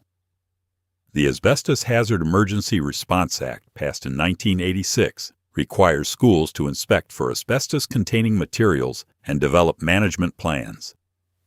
By the time the legislation arrives, many of the school buildings at targets have been in use for 30 years, have been modified and renovated multiple times, have had ceiling tiles replaced and pipes re-insulated and floors resurfaced, and the children who sat in those rooms through the 1960s and 70s have long since graduated into adult bodies carrying whatever the ceilings gave them. The classroom ceiling is just the ceiling. The tiles are just tiles. The afternoon is slow, and the teacher's voice has become a background frequency, and your eyes go up to the fibrous white surface above you and rest there for a while, not thinking about anything in particular, just waiting for the bell. Just being present in a room that is doing something to you that neither of you knows about yet. And so here we are, at the end of a decade that did not know it needed to be careful. You have ridden the bike without a helmet and burned your shoulders in the July sun, and sat in the back of the station wagon without a seat belt, while your father lit another cigarette and the windows stayed up and the radio played something he liked. You have eaten candy shaped like cigarettes and bought the real ones for your mother at the corner store and played lawn darts in the backyard on a Sunday afternoon, while someone told the little kids to stand back, and the little kids did not stand back. You have breathed the air above leaded roads and slept in pajamas treated with chemicals nobody had named yet, and looked up at a classroom ceiling that was doing something quiet and permanent that nobody in the room knew about. None of it felt dangerous. That is the thing that stays with you when you walk back out of this decade and return to the present. None of it felt like anything other than Tuesday. The danger was not dramatic. It did not announce itself. It was in the paint on the walls and the fuel in the cars and the chemical mist settling into the neighbor's lawn on a Saturday morning in May. It was in the silver line of the thermometer and the smoke in the sealed cabin of the airplane and the heavy metal tip of the dart at the top of its arc on a golden Sunday afternoon. The 1970s were not a reckless decade exactly. They were an unexamined one. The people living inside them were not indifferent to harm. They were simply operating with the information available inside a culture that had not yet assembled enough of the evidence into a shape that demanded a response. The father who drove home from the Christmas party was not a bad man. The mother who bought the flame-retardant pajamas was not a careless one. The teacher who lit a cigarette in the faculty lounge between periods was not trying to hurt anyone. They were all doing what made sense inside the logic of their moment, which is what all of us are doing right now, in ways we cannot yet see. That is perhaps the quietest lesson this decade offers, if you are willing to sit with it. The things that will seem obviously dangerous in 50 years are probably not the things we have named yet. They are in the air, and the food, and the materials, and the habits of right now, accumulating in the slow, invisible way that dangerous things accumulate when the culture has not yet decided to look at them directly. The 1970s did not know about the ceiling tiles. We do not yet know about something, and we will not know what it is until someone assembles the evidence into a shape that cannot be ignored. And by then, it will be the kind of knowledge that arrives too late to help the people it concerns most. But here is the other thing. The other thing that this decade holds. Underneath the asbestos and the leaded gasoline and the metal-tipped darts and the smoke in every sealed room, the kids who rode without helmets remember the wind. The families who drove without seat belts remember the feeling of the long bench seat on a road trip, the freedom of the back of the car, the white lines counting themselves out under a summer sky. The child who walked 2 blocks to the corner store alone and came back with the right brand remembers the particular pride of that errand, the independence of it, the way the neighborhood felt like a place that belonged to them. The 11-year-old who was gone all day and came home dirty and tired and completely fine remembers what it felt like to have a day that was entirely theirs, unscheduled and unsupervised, and full of nothing that would appear on any record. The decade had a texture that is worth honoring, even as, you reckon, with what it cost. It smelled like cut grass and beef tallow French fries and cigarette smoke and the particular chemical sharpness of a neighbor's lawn on a May morning. It sounded like the crackle of a drive-through speaker and clackers in a schoolyard, and the mechanical flipping of letters on an airport departures board, and your mother's voice carrying 3 blocks in the evening air calling you home.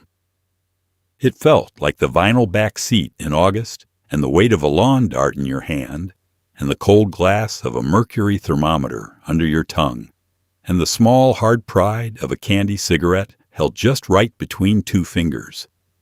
It was not a safe decade, but it was a full one. And the people who lived inside it, who breathed that air and drove those roads and played those games and came home when the light changed, carry something in them that belongs entirely to that time. A particular knowledge of what it felt like to live without the names for the things that were already happening. A memory of a world that trusted its materials and its habits and its Saturday afternoons in the way you trust things before the evidence arrives. The evidence arrived. The world adjusted. It is still adjusting. And somewhere in the back of a station wagon on a highway in the summer of 1973, the windows are up and the radio is on and the family is going somewhere and nobody is buckled in and the exit is 20 miles away and the air inside the car smells the way it always smells, like upholstery and cigarettes and the particular warmth of a life being lived at full speed in the only moment that was ever available, which was this one. If this kind of journey means something to you, if you find yourself returning to these decades not out of nostalgia exactly, but out of something deeper, a desire to understand what ordinary life felt like before the world named all its dangers, then you are in the right place. And I am glad you are here. Hit that like button if this one stayed with you. Subscribe so you never miss the next trip back. And leave a comment below telling me which of these habits surprised you most, or which one you remember from your own life. Because those comments are the best part of doing this, every single time. Take care of yourself. I will see you in the next one.